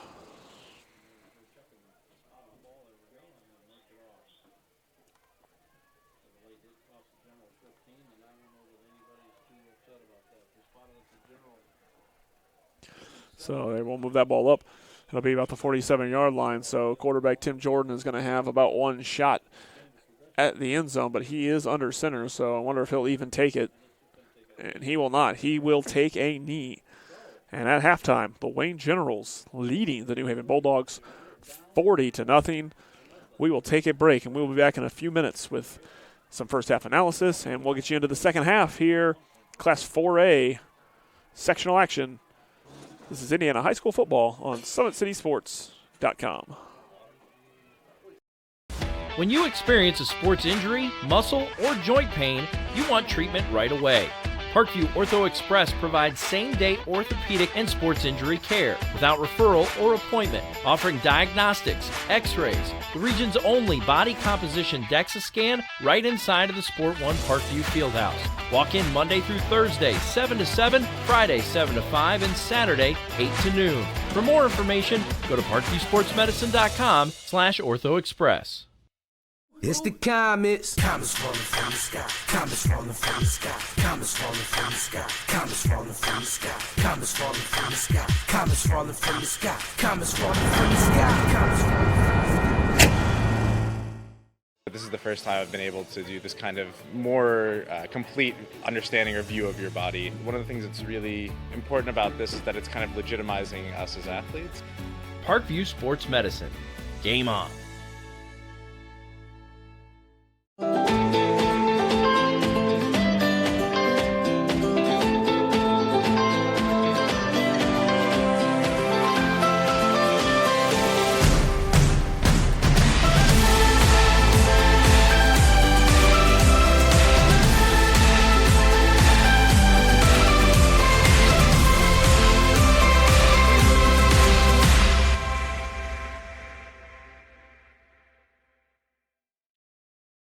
The Kelly Automotive Group is simple, transparent, reliable. Simple. Our customer specialists make buying a car easy and fun. Transparent. Our price listed is the best price. No hassle, no gimmicks. Reliable. Buy with confidence and peace of mind. We work hard to ensure the best value however you shop. Choose from over 60 vehicles under $10,000. Visit drivekelly.com. The Kelly Automotive Group. Simple, transparent, reliable. Concussions. They're a concern for parents of athletes in any sport. That's why Parkview Sports Medicine is leading the way with the area's first concussion clinic. Our integrated sports medicine team utilizes an innovative, evidence-based approach to manage athletic-related head injuries in those 14 and older, providing comprehensive care to get the athlete you love safely back in play. To schedule an appointment, call Parkview Sports Medicine at 266-4007. Reaching higher, pushing further. Parkview Sports Medicine. Game on. Get mad about blue. Get mad about your Fort Wayne Mad Ants. When looking for the best basketball action in town, it's the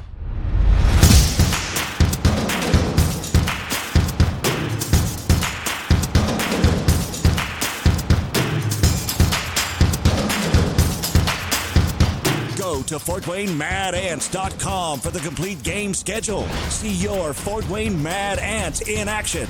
Get mad about blue. I chose St. Francis because they made a promise that I would have real-world experience that I could take when I graduated, and they delivered on that promise. For me, the classroom only gets you so far, so they're setting you up with an internship. I had a mentor that they set me up with that was a CEO of a DuPont hospital in Fort Wayne. They offer degrees in accounting, business administration, risk management and insurance, marketing, and finance. You know, they just did a great job of the full circle of not only the education but also the experience. Parkview Sports Medicine, especially since I've been a pro, has been a place where my game has really been able to develop in multiple facets. Injury prevention, maintenance, physical therapy, weightlifting, agility work, all the things that I need to do in order to have an NBA body. This is the place for me to go when I come back home and I need to get a workout in. Always welcome me back with open arms. Parkview Sports Medicine. Game on. Both runners are running, play coming home. From the crucial plays to the highlight of the game to the victory celebration, we are there. Summit City Sports isn't just a business, it's a group of companies investing in the youth of Fort Wayne athletics. It's because of Parkview Sports Medicine, because of Kelly Automotive Group, Indiana Wesleyan University, University of St. Francis, and Big Eye Fish, that we can produce our broadcast viewed by hundreds of thousands in Northeast Indiana. Support Summit City Sports. Become a sponsor. Join our winning team today.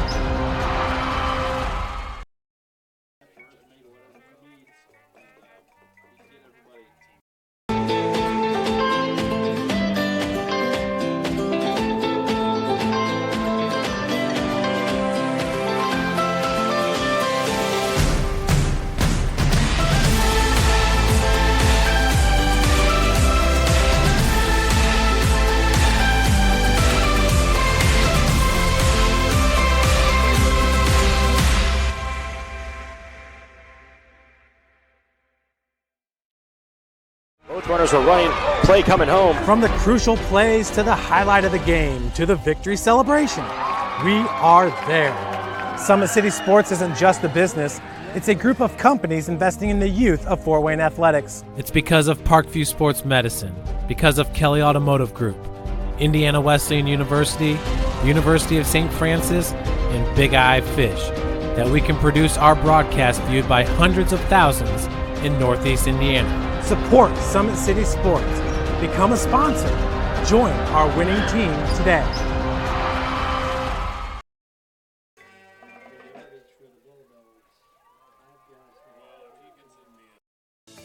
Parkview Sports Medicine is an integrated sports medicine team.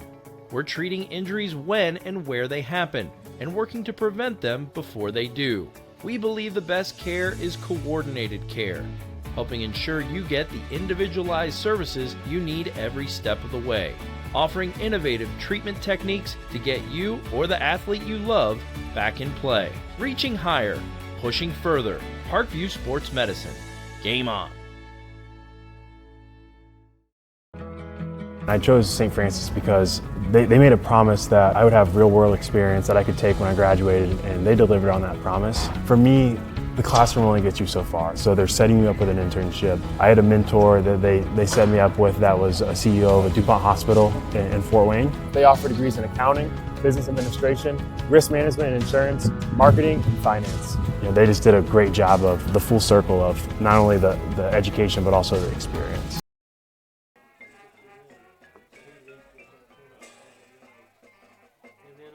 Kelly Automotive Group is simple, transparent, reliable. Simple. Our customer specialists make buying a car easy and fun. Transparent. Our price listed is the best price. No hassle, no gimmicks. Reliable. Buy with confidence and peace of mind. We work hard to ensure the best value however you shop. Choose from over 60 vehicles under $10,000. Visit drivekelly.com. The Kelly Automotive Group. Simple, transparent, reliable.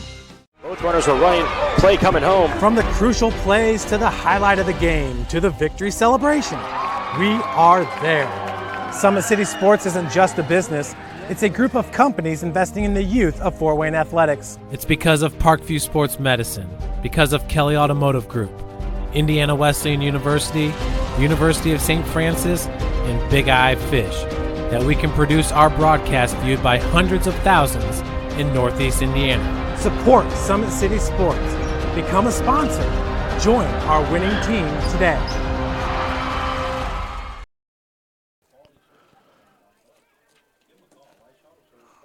Welcome back to New Haven High School as we are at halftime, Class 4A, Sectional 20.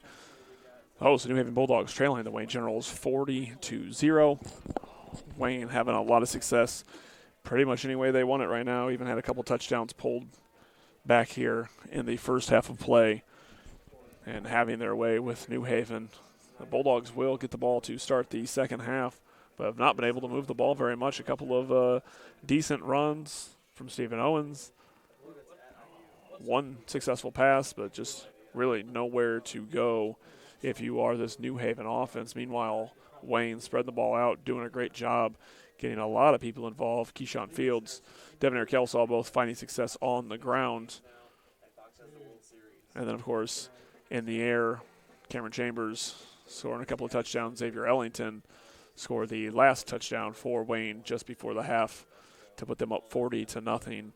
So looks like a second half where we'll probably see a little bit of this Wayne front line in the third quarter, but likely won't see Brandon Young and company sticking around too long in this game. Don't want to risk any kind of injury if you are the Wayne Generals. That rematch right around the corner against the Bishop Dwenger Saints. Of course, the Saints and the Generals met in the first game of the season out at a very muddy Zollner Stadium, won by Bishop Dwenger 22-0. Right now, the Saints are leading the Leo Lions 28-0 out at Bishop Luers High School, where they're playing on the other side of this sectional bracket. The winner of that one will play the winner of this one next week, and right now it's definitely looking like it'll be a Bishop Dwenger Wayne General rematch.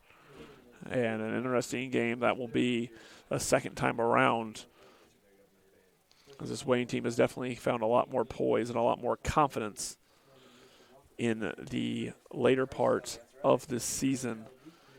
And tonight, no difference. They are feeling very, very confident as they continue to lead this game.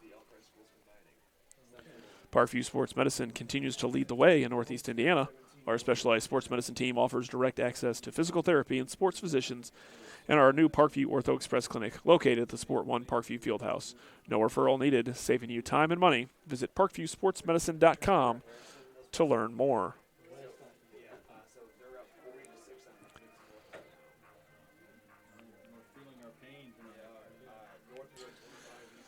Three possible all SAC matchups next week in sectional finals play here in Class 4A. It's looking like we're going to see Wayne and Bishop Dwenger, the top two teams in the SAC this year.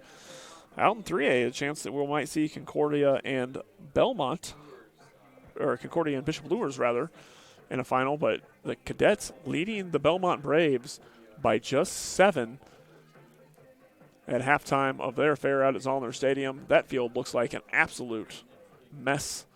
Not a big surprise there. It often looks like a mess out when it rains at Zollner Stadium. Luers doing what they need to do against West Noble. They lead 35-7 in that one. So if you go by the halftime scores, it looks like a Luers-Concordia matchup. Rematch could happen again next week. And, of course, the other one in Class 6A, where we're guaranteed an SAC rematch, Homestead in the third quarter leading Northrop 17-0 in that one. That's a rematch of a Week 1 game played at Homestead that the Spartans won. They will get the winner of Snyder and Carroll. That rematch going on as well right now. Snyder leading Carroll 21-6. So if those scores hold, we would see a Snyder Homestead 6A sectional final, a Wayne Bishop Dwenger 4A sectional final, and a Bishop Luers Concordia 3A sectional final. Those of you who follow us on Summit City Sports often, then you will see these games every Friday night. And, of course, next Friday night, all 3 sectional finals are on SummitCitySports.com. You can follow us on Facebook at Summit City Sports and on Twitter at 260 Sports.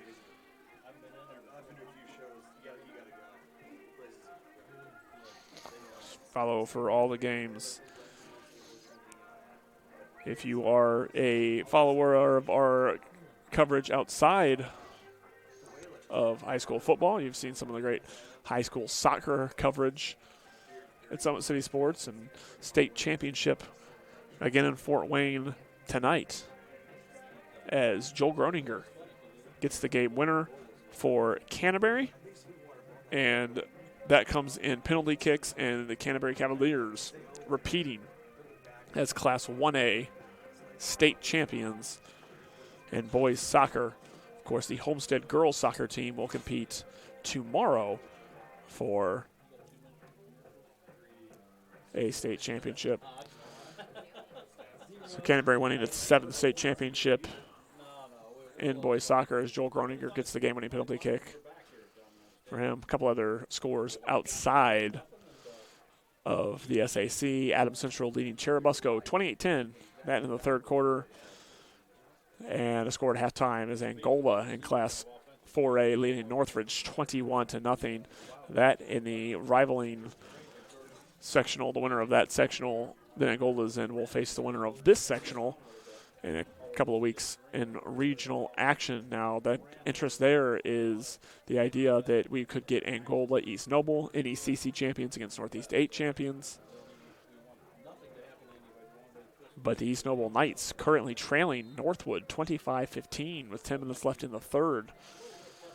So East Noble, the top team in the Northeast 8, struggling. And honestly, if you're looking right now at who left of the Northeast 8 conference teams is in the best position at the midway point of games this week, it's the Belmont Braves. who are trailed by just 7 points to Concordia, because it does look like we're going to see the second best team in the NE8, the Leo Lions, eliminated. It does look like we're going to see the New Haven Bulldogs eliminated. And unless East Noble can get something mounted here, it may be the end of their season as well. So the Northeast 8 might be done after tonight. We're going to take one more quick break, and we'll be back with you with second half action. It's Indiana High School football on SummitCitySports.com. There's a running play coming home. From the crucial plays to the highlight of the game to the victory celebration, we are there. Summit City Sports isn't just a business. It's a group of companies investing in the youth of Fort Wayne athletics. It's because of Parkview Sports Medicine, because of Kelly Automotive Group, Indiana Wesleyan University, University of St. Francis, and Big Eye Fish, that we can produce our broadcast viewed by hundreds of thousands in Northeast Indiana. Support Summit City Sports. Become a sponsor. Join our winning team today.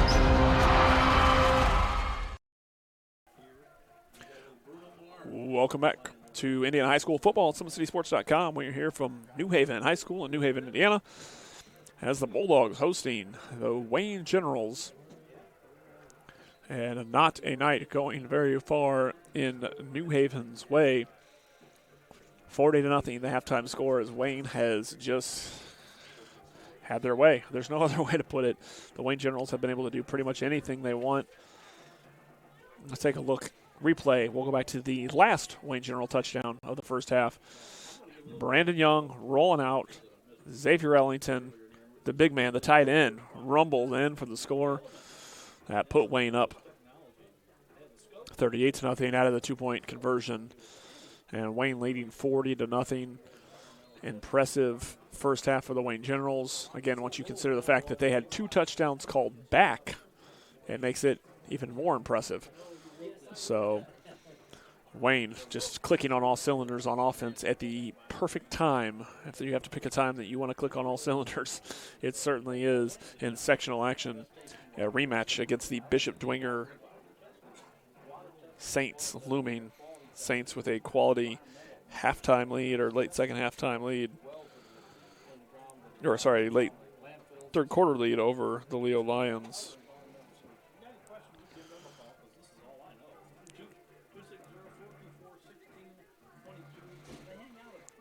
Parkview Sports Medicine is the area's largest integrated sports medicine team, specialized in serving every level of athlete. No matter if they're trying to get better at what they do or recovering from an injury, our experts coordinate your care in state-of-the-art facilities in our community. To start your journey, visit us at parkviewsportsmedicine.com. So we're getting ready to start the second half here. Wayne leading New Haven 40-0. Big shout out to our sponsors. Of course, Parkview Sports Medicine. Been a long time great sponsor here at SummitCitySports.com, as well as the Kelly Automotive Group, Indiana Wesleyan University, Big Eye Fish, and the University of St. Francis. Great sponsors. Visit SummitCitySports.com. Find out how you can get involved in sponsoring great action across the SAC in football and basketball. Get a little bit of everything. Soccer, volleyball. You can find a lot of stuff on SummitCitySports.com. Of course, visit us on YouTube and check out that big library of games from years past. SummitCitySports.com continues to be a big part of the Fort Wayne sports community. We're here with you with sectional semifinal action all across the area tonight for Summit City Sports. And next week, looking like at least 3 sectional final games you'll find on SummitCitySports.com. Maybe more, but we're looking at these three games that'll likely feature SAC teams across 6A, 4A, and 3A. So now the Wayne Generals will kick off to start the second half, leading this game 40-0. It will be interesting to see how long Coach Derek Moore keeps his players in this game with the big lead. Sotero in a kick. That's a good-looking kick. It's going to bounce to about the 12-yard line. Be fielded there. And here comes Folks up to about the 30-yard line. He's got some room. He's got a couple blockers, and he's going to be brought down. First hit there by Malik Mickens out of Wayne, the junior. Will make first contact there and stop Folks. The rumble was pretty good there for about 18 yards on the return. So that ball will come out to the 33-yard line. 1st and 10 for New Haven. And the Bulldogs really need to get something going here in the third quarter. Jordan back in at quarterback in the shotgun. Joined by Owens in the backfield. He'll hand that ball off. Here's Owens. He'll rumble out across the 35 down to about the 36-yard line. So a couple yards there by Stephen Owens, but the front line for Wayne is just so big. You don't realize, even from our camera angle, but you get down there next to Xavier Ellington and next to Darius Alexander, and they are big fellas. Ellington 6'3", 213 on the Wayne roster. Darius Alexander 6'6", 287. Here's Owens. He's got some room up the left side, and he's going to be down about the 42-yard line. And so that'll bring up about 3rd and 2. 3rd and 1.5. And so here's New Haven looking for a first down, a rarity for this team. So really needed to get this ball going if you are New Haven here early. So any room you can get is great.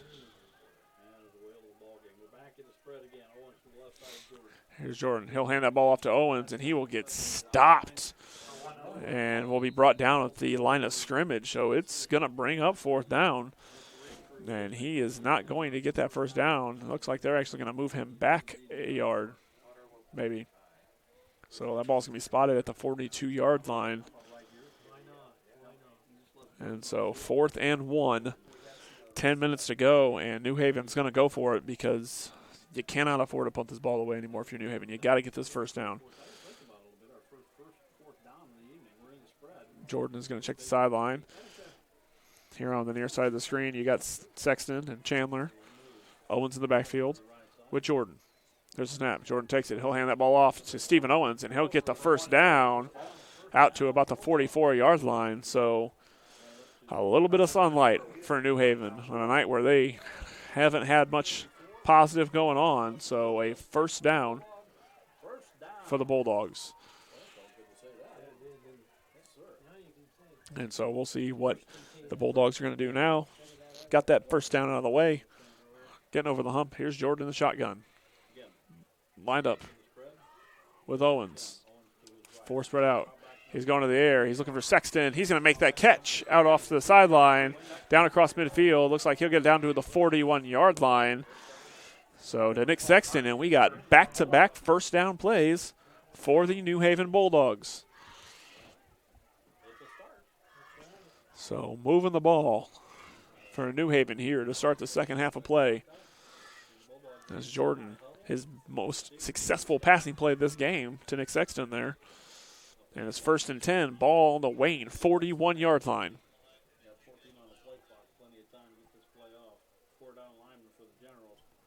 Jordan, he's going to try to get rid of it. He'll find Owens on the flat, and he'll get just back to the line. And that ball's loose, but they're going to say he was down.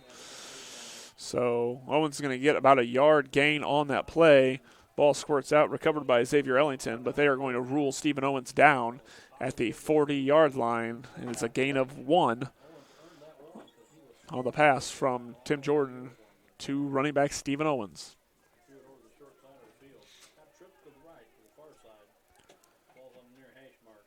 Jordan will check the sidelines here. Play clock down to 12. 2nd and 9 for the Bulldogs. Jordan will take the snap. He's going deep. He's got a receiver. That ball's thrown up. It's going to be incomplete. That ball intended for Howard Chandler. And nothing to go there.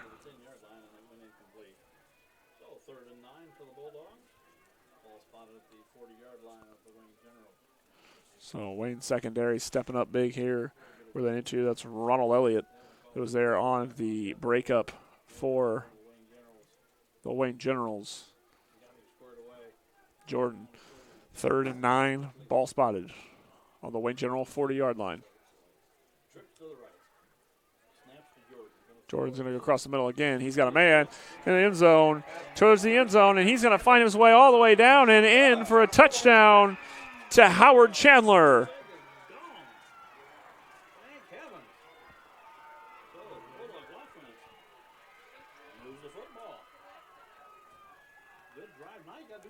So here we go.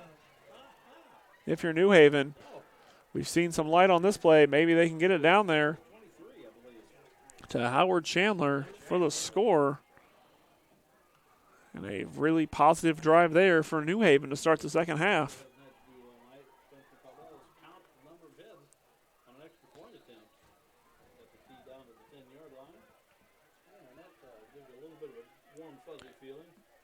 Caleb Spencer in for the extra point, and it is good.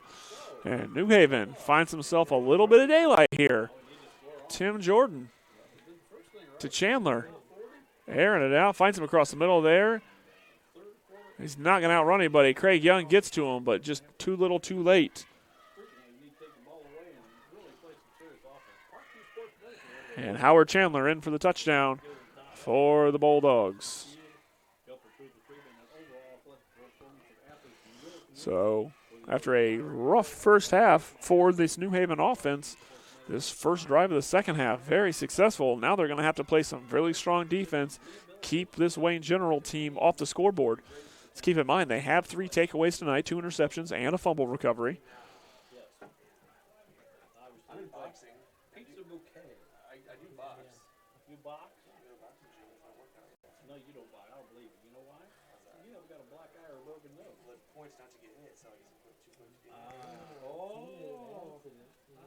Well, would you like the phone number to Parkview Sports Medicine in case you get walloped one day? Some guy gets a lucky punch in on 40-7 the score in this one in favor of Wayne. Northwood's up 36-15 now. Spencer, kick it away. Here's the kick from Spencer. That one's a good one. Feel it down to about the 8-yard line and not cleanly by Kelsaw. Here's Kelsaw looking for him to run. He's got some good blocks. Here's Kelsaw up the middle. He's got his room out to about the 25. So good yardage there from Devin-Eric Kelsaw after fumbling the ball a little bit there on that kickoff return.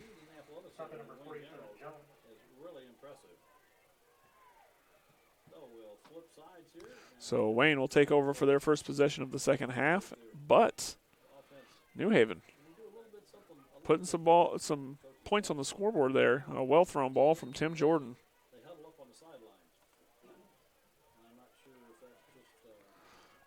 Take one more quick look at that. Jordan finds his man, and New Haven getting on the scoreboard here in the third quarter.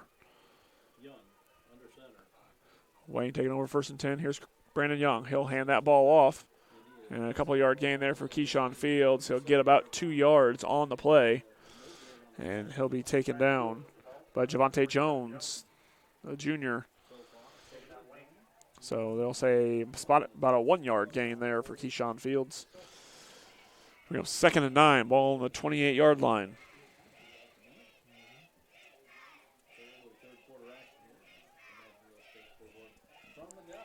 Here's Brandon Young. He's going to go to the air. He's got time. He'll find Xavier Ellington out. He'll get out past midfield, and he'll be drugged down on about the 42-yard line. So great job there for some extra yardage out of Xavier Ellington.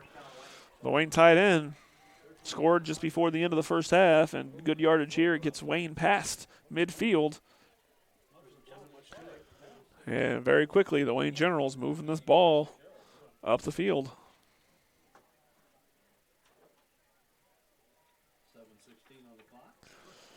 Just over 7 minutes remaining here in the third quarter. 1st and 10 for Wayne.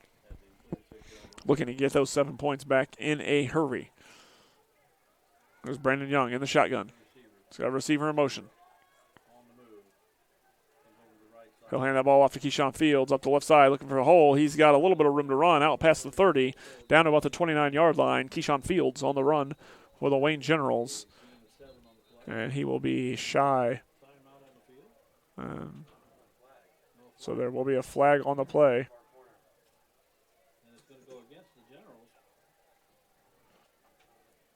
So that ball all the way over on the far left side.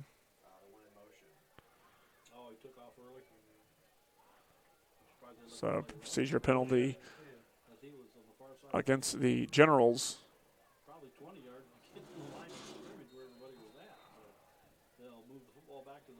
We'll negate that one, and so that ball now back to the 41-yard line. And it'll be first down again, now 1st and 15 for the Generals after procedure penalty. Here's Brandon Young. He is under center, joined the backfield by Keyshawn Fields. Young. He'll hand that ball off. Fields going about to 40, and he's stopped. Great job by New Haven to get to Keyshawn Fields. That's number 47, Javante Jones. Said his name several times tonight. So great job getting in the backfield, stopping Keyshawn Fields right back there at the line. Brings up 2nd and 15, 6 minutes remaining here in the third quarter. Clock running very quickly in this quarter with the ball staying on the turf for the Generals more often than not. Young stays under center. And there we got a jump there. Be against the Bulldogs. So offsides, and that'll move Wayne back. So they will get that ball back to the original line of scrimmage, negating that procedure penalty earlier in this series from the Generals. It'll be 2nd and 10 here.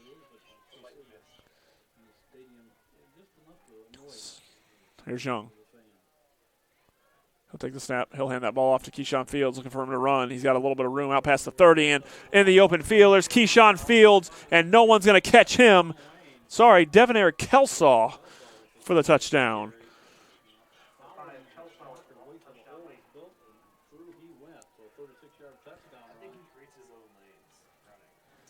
So Devonair Kelsaw, once he gets through that line, there is nowhere, nothing you're going to do to catch him in the open field.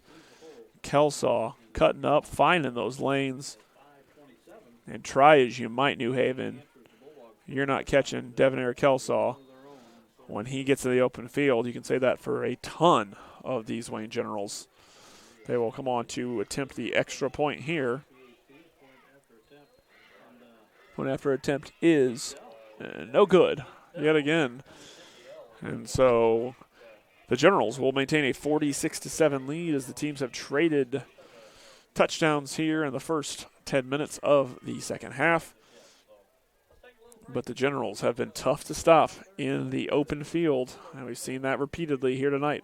We're going to take a break. We'll be back with you in a minute. This is Indiana High School Football on SummitCitySports.com. Parkview Sports Medicine is an integrated sports medicine team.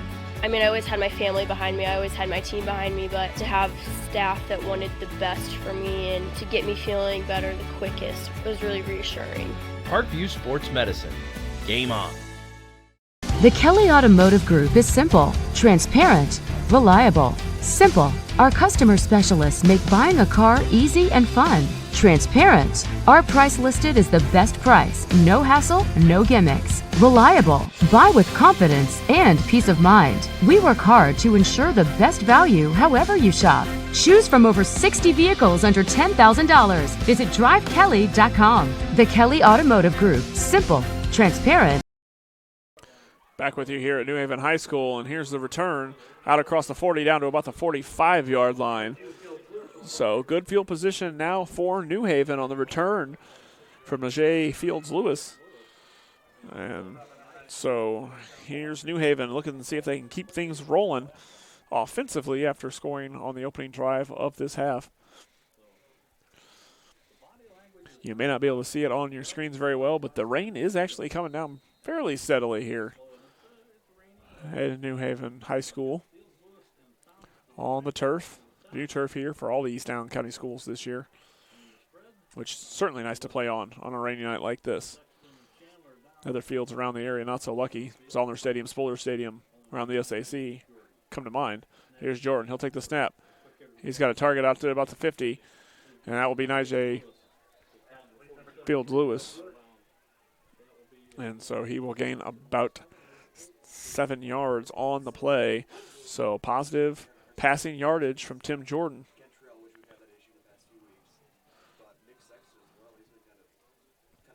So Tim Jordan trying to get things going through the air. He did so on the first drive of this second half, trying to keep him going here.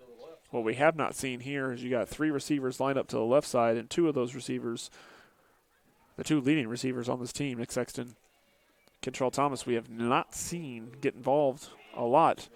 Both 3-year varsity letter winners. Here's Jordan, and he's got guys all over him. He has to get rid of that ball, and it's going to be incomplete.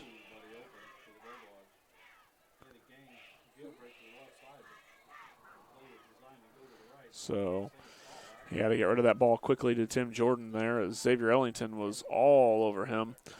And it's going to bring up 3rd down and 3 for the Bulldogs here, looking to get a first down. Keep this second half positive. Got on the scoreboard, which was a good start after not moving that ball very much in the first half. As a matter of fact, first downs were positive things for the Bulldogs here in that first drive. Jordan, he's going to throw it quickly again out to the right side, back to Fields Lewis again, and he will get the first down. Looks like they'll mark it at the 41, but it's good enough for a Bulldog first down. So moving the sticks here in the second half of the Bulldogs. Trying to make some move, but they're going to have to make some plays defensively and very, very quickly.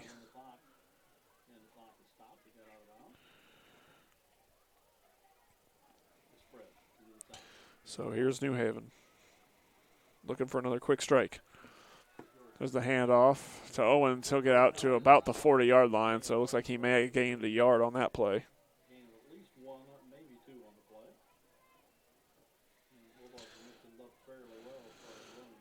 So New Haven looking to continue to move this ball.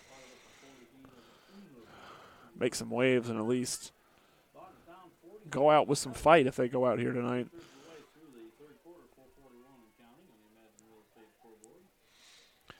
Jordan checking the sideline for a play, joining the backfield as usual by Owens.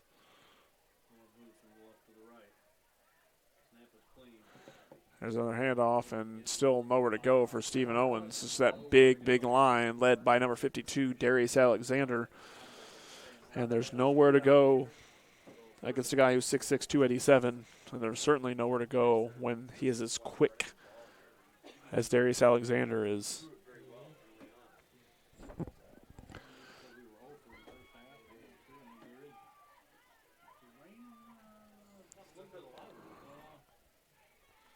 In the fourth quarter on the other side of this bracket, about as close of a game. Bishop Dwenger now leading Leo 42-0. That bruiser football of the Saints just too much. Jordan, he's going to go to the sideline. That one's going to be incomplete, intended for Fields Lewis.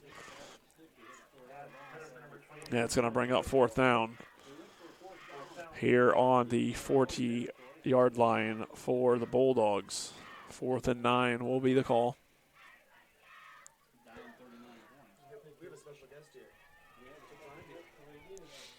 So Jordan will check the sidelines for a call.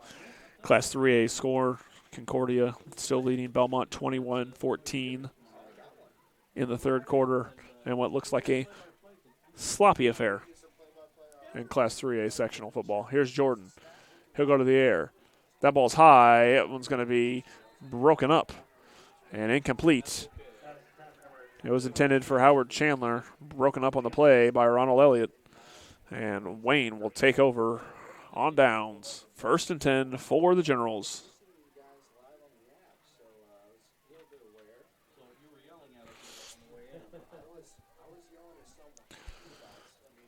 So Wayne looking to move it here again. Likely to see most of this General starting core, I would assume, come out probably after the third quarter, sometime early in the fourth, because they just don't want to risk anything, especially going up against a Dwinger team next week.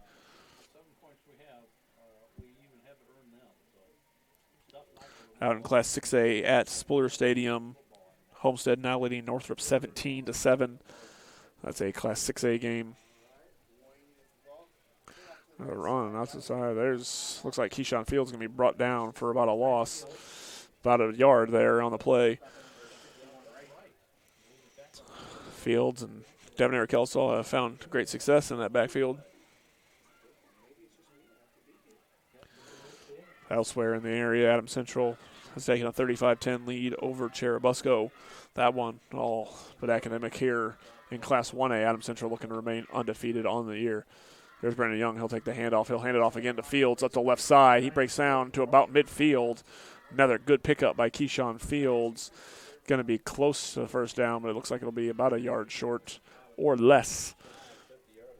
We'll bring up third down and about 1 for the Wayne Generals.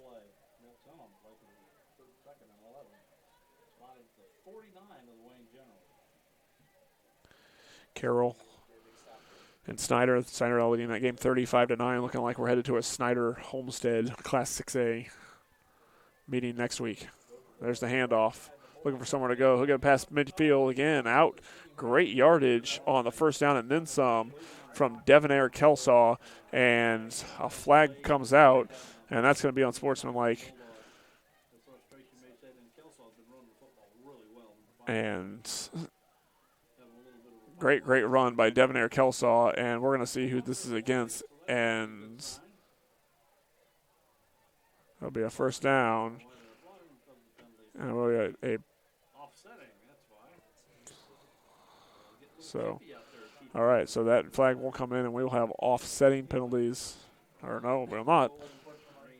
We're going to walk it back off. It is going to be a personal foul.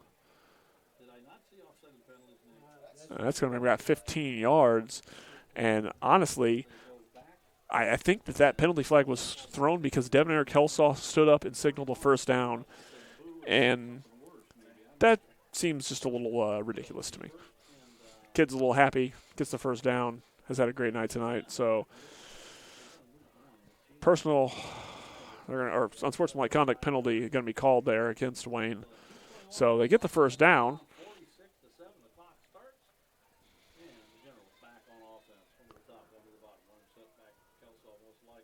So here's the handoff now to Kelsaw again, and he's going to be brought down. That's number 47 on your New Haven defense, Javante Jones, and he has been strong when the Bulldogs get into the backfield, and when they stop the run, it's Javante Jones. It's the man right there, and it continues to show that.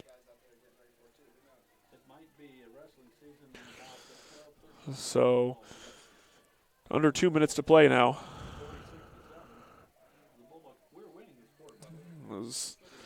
This game is going very fast in the second half. Ball staying on the ground when Wayne has control of it.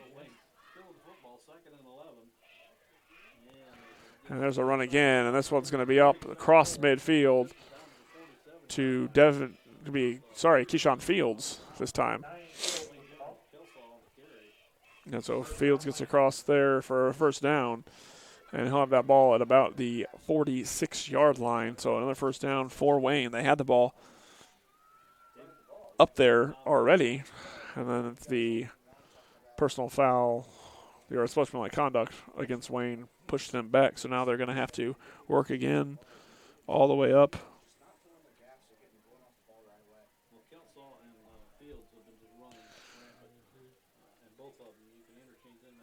So here's Brandon Young, rather. He'll take the snap. Keyshawn Fields is going to stumble there just across the 45-yard line.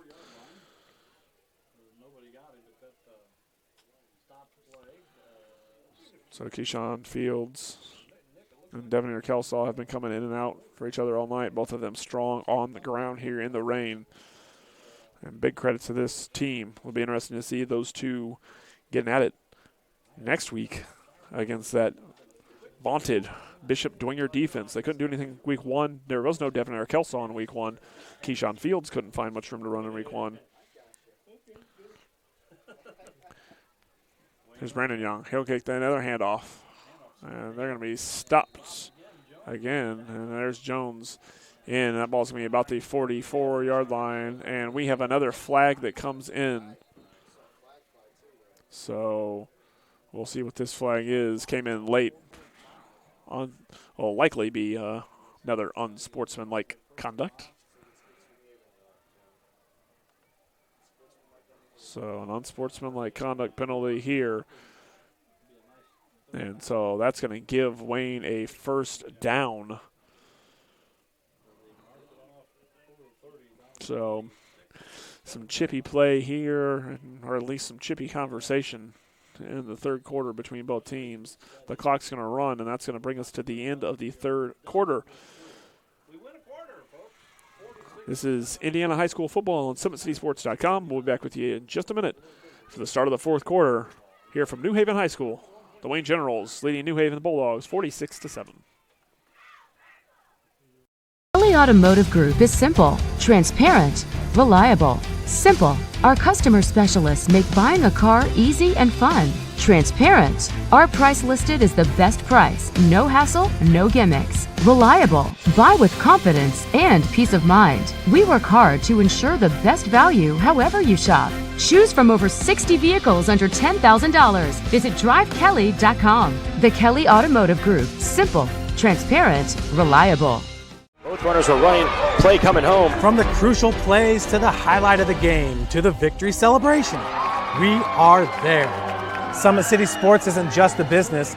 It's a group of companies investing in the youth of Fort Wayne athletics. It's because of Parkview Sports Medicine, because of Kelly Automotive Group, Indiana Wesleyan University, University of St. Francis, and Big Eye Fish, that we can produce our broadcast viewed by hundreds of thousands in Northeast Indiana. Support Summit City Sports. Become a sponsor. Join our winning team today. Welcome back. This is Indiana High School football on SummitCitySports.com. We're here at the start of the fourth quarter as Wayne will have a first down after the unsportsmanlike conduct penalty against the Bulldogs. It will be 1st and 10, ball on the New Haven 27-yard line, and a big lead in this one, 46-7 in favor of the Generals.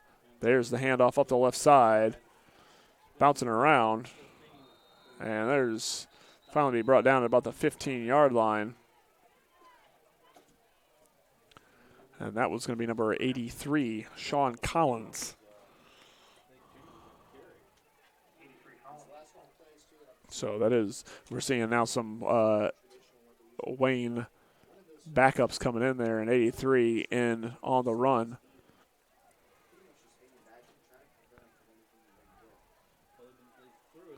And it'll be Sean Poindexter, number 8, now in at quarterback. Lined up in the backfield is 83, Sean Collins. He had that last carry. I got a equipment timeout here for Collins. Collins, a freshman. Sean Poindexter, he is the senior backup quarterback, so we're going to see some different faces for the Wayne Generals here in the fourth quarter. Intelligent decision by Coach Derek Moore to get his starters out of this game. And so Poindexter will be the quarterback. Freshman Sean Collins in the backfield. He's got a receiver in motion. And then they run into each other, and they're going to get to Poindexter and take him down. So miscommunication in the Wayne backfield from the second string players. That tackle is going to be credited to number 9, Dominique Wesley, senior linebacker for the Bulldogs. So a little bit of confusion there. Ball will be at the 20-yard line, and we'll bring up 2nd and 15 here for Wayne. Clock running here in the fourth quarter. SAC score in Class 3A, Bishop Lubers 35, West Noble 7. That's in the third quarter, so that one looks like it's academic. So looks like a lot of the scores around the SAC are academic at this point. As Collins, he'll keep running, but they're going to get to him, and they're just going to keep pushing. Looks like he will eventually be brought down by Dylan Caudle.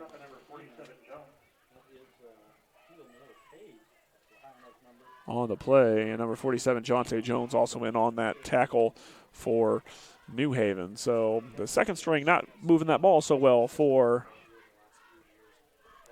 the Wayne Generals, but you go ahead and take that one on the chin if you're them, and keep your starters fresh and healthy here going into a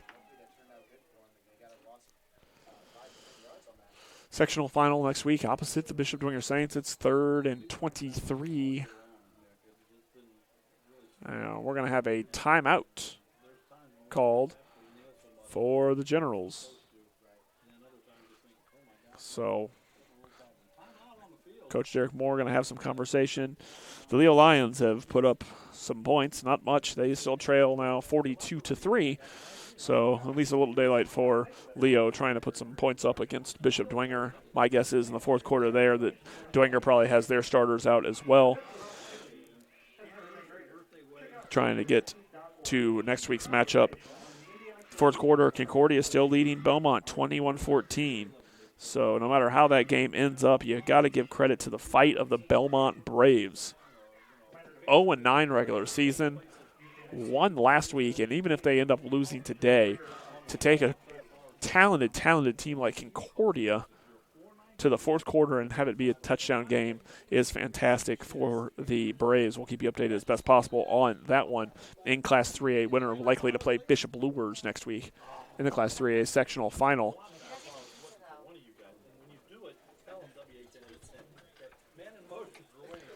This is snap for Poindexter. He'll hand that ball off, and again, nowhere to go as New Haven's defense getting in there effectively here in the fourth quarter.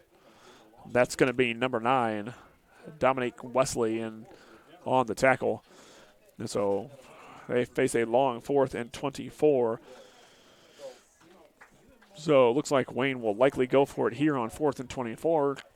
Too close to punt, too far away to attempt a field goal. So why not go for it? Give Poindexter, the senior, the backup, a chance here. He will be in the shotgun, and he will look to go to the air.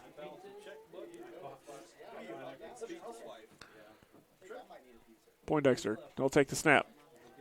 He's going to look deep towards the end zone on the far right side. That ball is going to be knocked away and incomplete.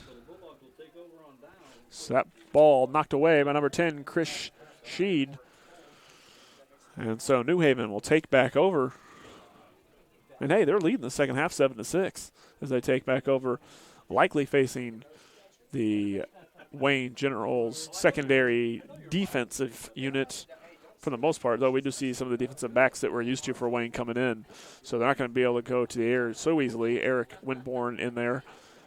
Number 2 out there, we see him. We see Dre Walton as well, Tristan Purnell. So they're not going to have an easy out here against this defense. So you see big Eric Hoy in there, 6'7", 355 on the line for the Wayne Generals. Class 6A, Homestead, 24-7 over Northrop. Snyder leading 35-9. Here's a snap to Owens, and he'll be wrapped up there by Hoy. Just mentioned him. That's a big boy. Someone actually bigger than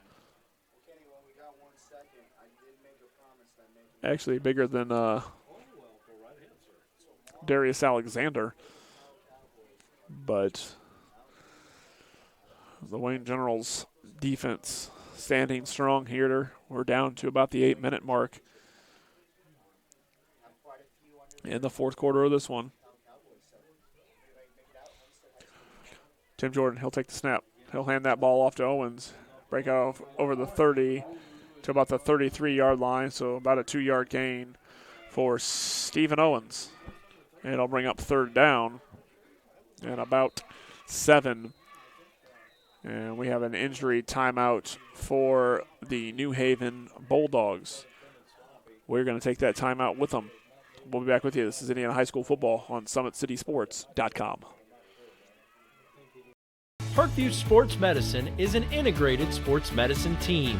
I mean, I always had my family behind me. I always had my team behind me, but to have staff that wanted the best for me and to get me feeling better the quickest was really reassuring.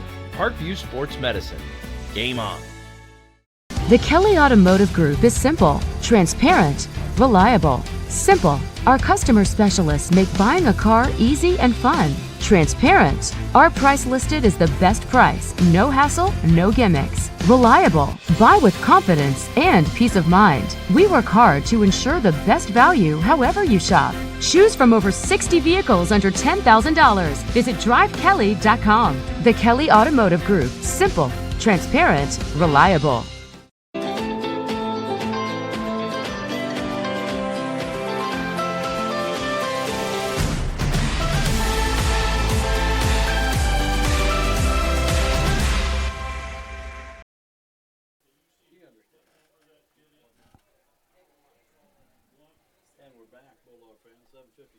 Back here at New Haven High School, 7:53 remaining in the fourth quarter, and New Haven running back Stephen Owens down on the turf. Of course, he missed a lot of time early in the season, injured. So he stays down here on the turf.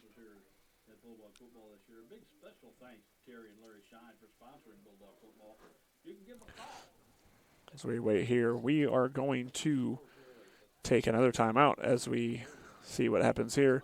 7:53 remaining in the fourth quarter. This is Indiana High School football on SummitCitySports.com.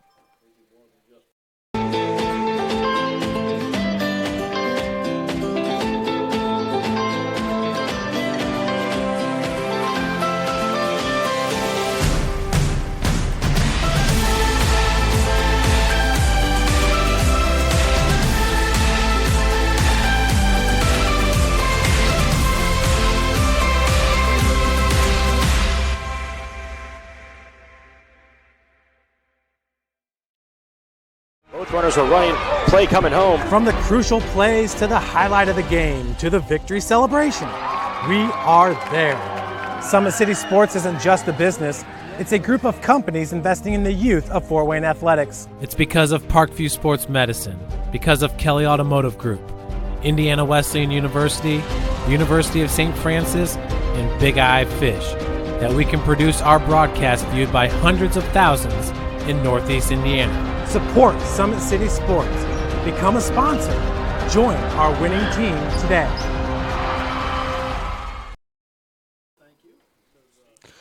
We're back here from New Haven High School. We're in an injury timeout as senior Stephen Owens being helped off the field after looking like he's going down injured here late in this one. And Stephen Owens has been haunted by injuries this entire year. You hate to see that for the senior. Had a just tremendous junior season. Real breakout season for Owens, arguably the breakout player of the Northeast 8, if not the entire area, as a junior. And was expected to lead this New Haven team to contend in the Northeast 8. The injury week 1 slowed that down, so we're just happy to see Stephen Owens be able to go to the sidelines. He was down for quite a while here as the clock will begin running here with 7:50 to play. And it looks like Hutchins will return to quarterback position. That is Jamar Hutchins, number 12. And he'll get the handoff there. And look at this. Great break up to about the 47-yard line. And that's going to be number 8, Terrian Folks, getting out there with a big burst of speed. So great job from Folks there, getting the ball up near the 50-yard line. Looking to attack this Wayne defense. Part of this Wayne defense, the second string, but still part of your first string out there. Of course, big Eric Hoy on the line. You got Walton back here in the secondary, as well as Eric Winborn. So not all the generals taking a break yet. And here's Hutchins. He's going to keep it on his own across midfield. He's got the first down and then some. Hutchins up the left sideline before being knocked out of bounds. And he'll get down to about the, it looks like they'll mark it at the 20-yard, 25 is where they're going to say. 25 is where they'll say that Hutchins got knocked out of bounds. So a great run there by Hutchins on the quarterback keeper after a great run by Folks. So now New Haven trying to turn it up on the ground here late in the fourth quarter, trying to put another score on the scoreboard here in the final night of the season.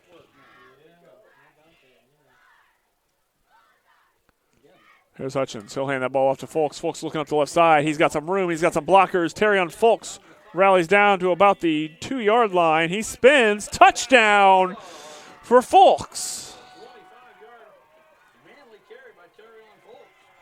What a great run for Folks to keep fighting. I thought they had him down at the 2. He kept fighting and gets the touchdown. And gives you something to smile about here at New Haven.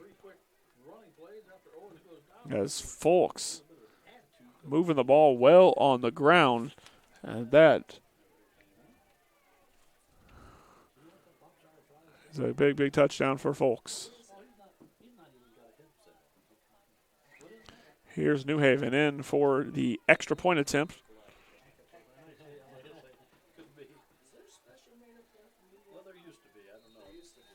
That kick is up, and it is good. And New Haven makes this a 46-14 game, and they lead the second half 14-6.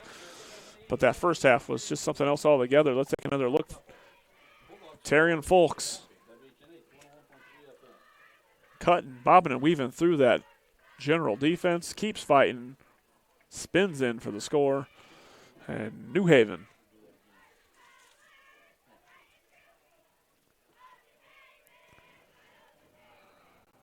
back on the scoreboard. Take one more look at it there. Terrion Folks. Not a lot of highlight plays tonight for the Bulldogs, but that's a good one and a good play for the senior to get that ball in the end zone.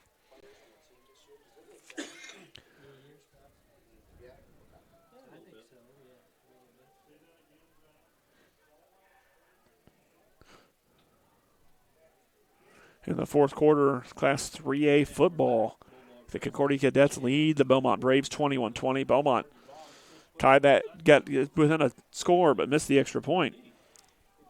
And so Belmont has the ball there in the fourth quarter.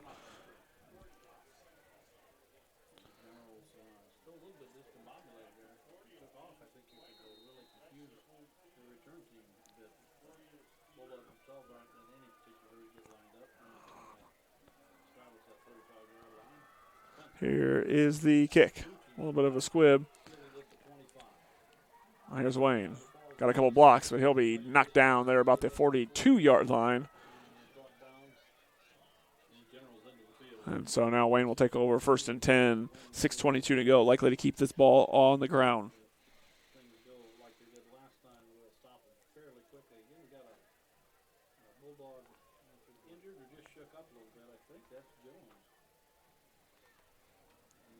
So now we got a little brief timeout here as well.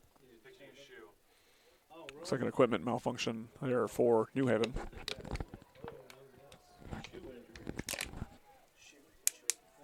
So Wayne will take over. 1st and 10, ball on the 41-yard line. 6:22 left in this one.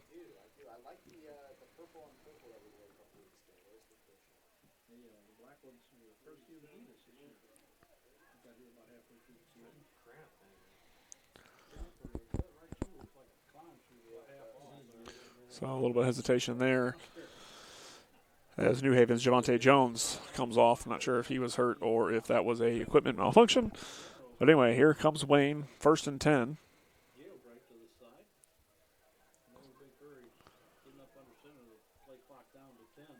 Poindexter, he'll hand that ball off again, out past the 41-yard line. And nowhere to go there, maybe a yard or two. That's going to be number 12, Montrell Martin, on the run for the Generals.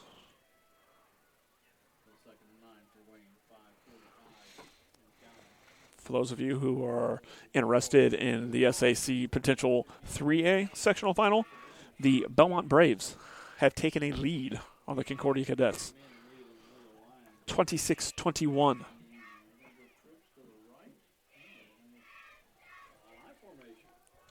So Poindexter under center again. He'll hand that ball off up. He'll get back to about the 45-yard line. Couple of yard gain for the Generals. That looked again like Montrell Martin. So we're down to about 5 minutes here in this one as the Generals seem content just running this ball.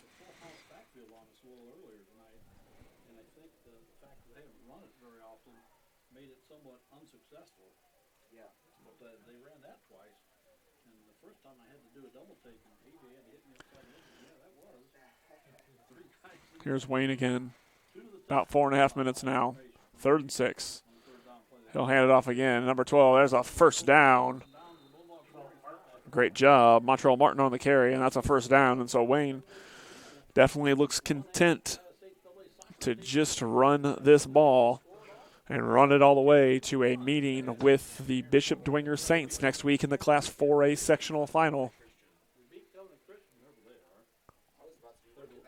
So big opportunity there. Of course, the rivaling sectional that looks like it will be Angola and Northwood in the final, as it looks like the Northeast 8 will all go down this week with the possible exception of the Belmont Braves, who currently lead Concordia in the 4th quarter. There's another handoff. And a couple of yards there up the gut. That ball was run by number 22, Cameron Webb, the junior. So Wayne not in any hurry here. 3:45 or so left in this one. Just running that clock down. Wayne has scored just 6 points in the second half. They did it on their first drive of the second half. Then the starters on offense coming out to start the 4th quarter, saving their health and their energy for next week in the rematch with Bishop Dwenger in a sectional final. There's a run again. There's Martin again. He's going to get close to the first down. Gain of about 6, maybe 7 on that one. So he'll get close to the first down. But the clock will keep running, and that is the important part for this Wayne offense is that the clock keeps running. So New Haven played great in the second half, able to move the ball significantly better. Score on the opening drive of the second half and winning the second half 14-6 currently, but Wayne just too much in the first half. Too many athletes, too many open field plays. Here's Poindexter. He'll take the snap. He'll hand it off again, and they'll keep going. First down and then some for Wayne.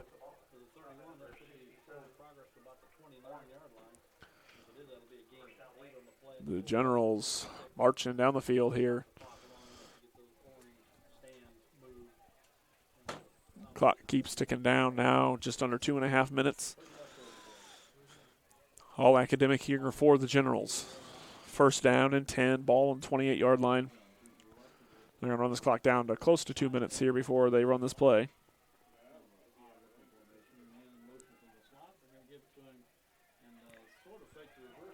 And then around the outside, he's got room to run. In for the touchdown and the score. It's Meyer Baker. Tack on 6 more for the Wayne Generals.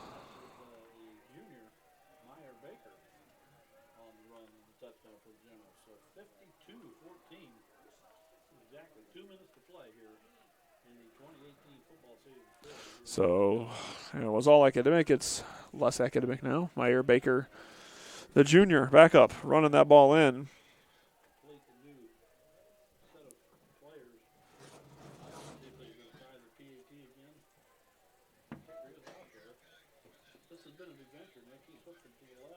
So, sectional 20 final next week, Bishop Dwenger and Wayne. The rematch that a lot of people wanted to see when this draw was announced. They were on separate sides of the bracket, but both have done what they needed to do to get here.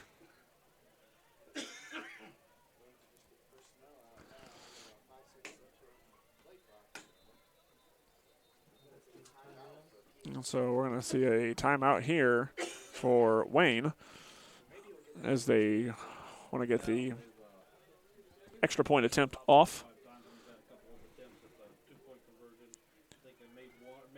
Take another look there during that timeout at that score. Meyer Baker out to the left side, showing some speed, cutting up. And he just taps it in. And the Wayne Generals, 52-14 leaders in this one. Staying with you through this timeout. As time running out in this one. And Wayne will go for the extra point attempt here.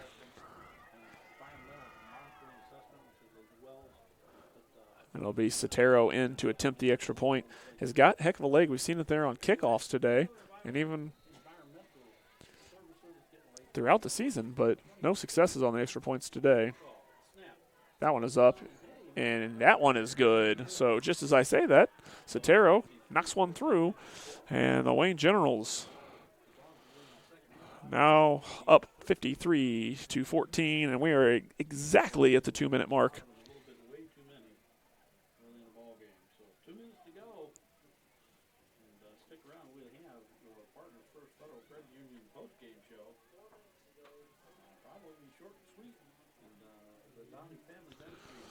So New Haven will receive the kickoff with 2 minutes to go here in this one. In Class 3A action, it's about the only score in the area, only game in the area that stays close at this time of the night. We're late in the fourth quarter. The Belmont Braves leading the Concordia Lutheran Cadets 28-21. If that score holds, I'll go ahead and say call it the upset of the season. Belmont came into the postseason 0-9, looking to improve to 2-0 in the postseason and have a date with the Bishop Luers Knights for a sectional title next week. But they got to get there. They have the ball in the fourth quarter, and Muddy Night is on their stadium.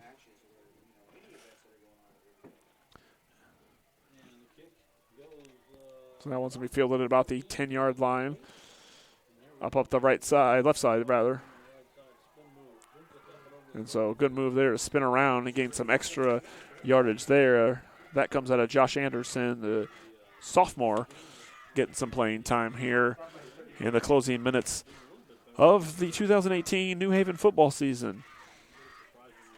So not quite the season that New Haven possibly projected under first-year coach Jimmy Lynn, but hoping they can leave the season with a little momentum here. They do lead the second half 14-13.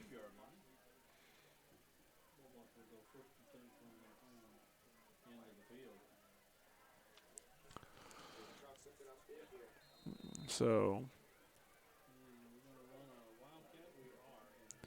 it'll be Hutchins again there in the shotgun. He'll take the snap. He'll hand that ball off. Great hole find by Folks. He'll get out to about the 45, and that'll be a first down for the New Haven Bulldogs. Hutchins and Folks combining and moving the ball pretty well here. Minute 22 left in this one.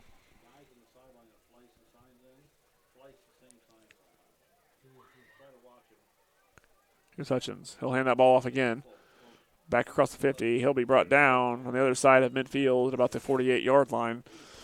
On the run for Folks here, who's done really strong in the second half.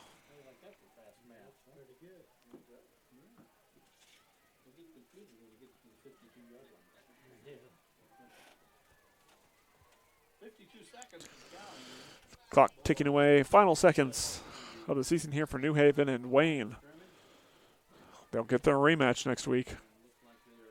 It's going to be 2nd and 3.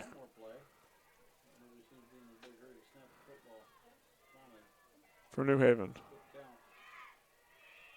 And they are going to take a knee and wrap this one up. The final score of this one, 53-14, as the time will tick off the clock. And the Wayne Generals use a huge first half to put this one away. We're going to take a quick timeout, and we will be back to wrap things up here from New Haven High School. This is Indiana High School football on SummitCitySports.com. Kelly Automotive Group is simple, transparent, reliable. Simple. Our customer specialists make buying a car easy and fun. Transparent. Our price listed is the best price. No hassle, no gimmicks. Reliable. Buy with confidence and peace of mind. We work hard to ensure the best value however you shop. Choose from over 60 vehicles under $10,000. Visit drivekelly.com. The Kelly Automotive Group. Simple, transparent, reliable. Both runners are running. Play coming home. From the crucial plays to the highlight of the game to the victory celebration, we are there. Summit City Sports isn't just a business, it's a group of companies investing in the youth of Fort Wayne athletics. It's because of Parkview Sports Medicine, because of Kelly Automotive Group, Indiana Wesleyan University, University of St. Francis, and Big Eye Fish, that we can produce our broadcast viewed by hundreds of thousands in Northeast Indiana. Support Summit City Sports. Become a sponsor. Join our winning team today.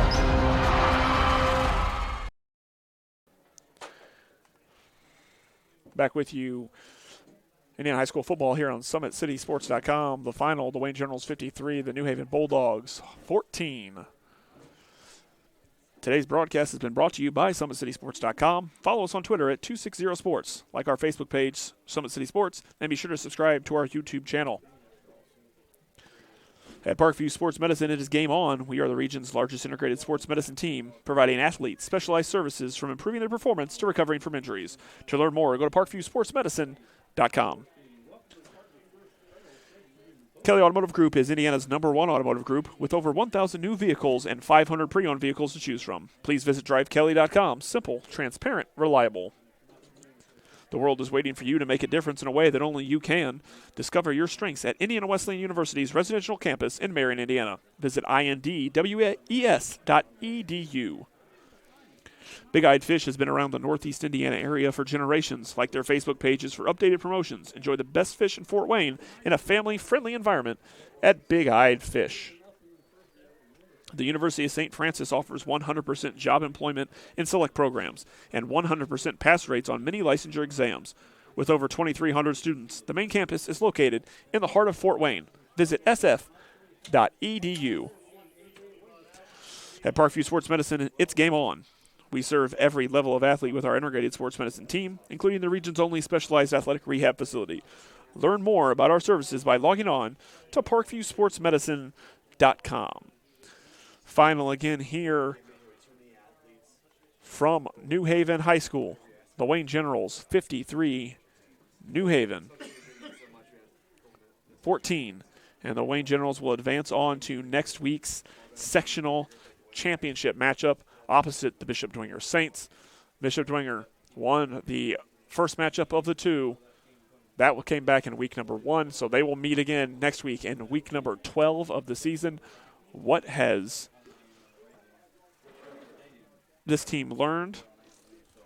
We'll find out next week when Wayne will face Bishop Dwenger for the Sectional 20 Championship in Class 4A. The best two teams in the SAC. A great night tonight and a great effort from Wayne all around. Heck of an effort from the running backs, Kayshawn Fields and Devonair Kelsaw. And a tremendous effort from the Wayne Generals. They will get the win and wrap up this season for the New Haven Bulldogs. The Bulldogs will finish 5-6, led by all Northeast State first-team quarterback Tim Jordan.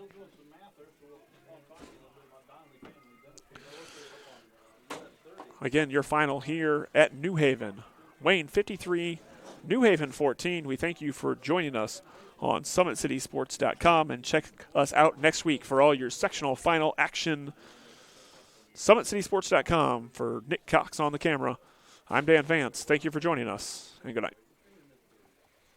Kelly Automotive Group is simple, transparent, reliable. Simple. Our customer specialists make buying a car easy and fun. Transparent. Our price listed is the best price. No hassle, no gimmicks. Reliable. Buy with confidence and peace of mind. We work hard to ensure the best value however you shop. Choose from over 60 vehicles under $10,000. Visit drivekelly.com. The Kelly Automotive Group. Simple, transparent, reliable. Both runners are running. Play coming home. From the crucial plays to the highlight of the game to the victory celebration, we are there.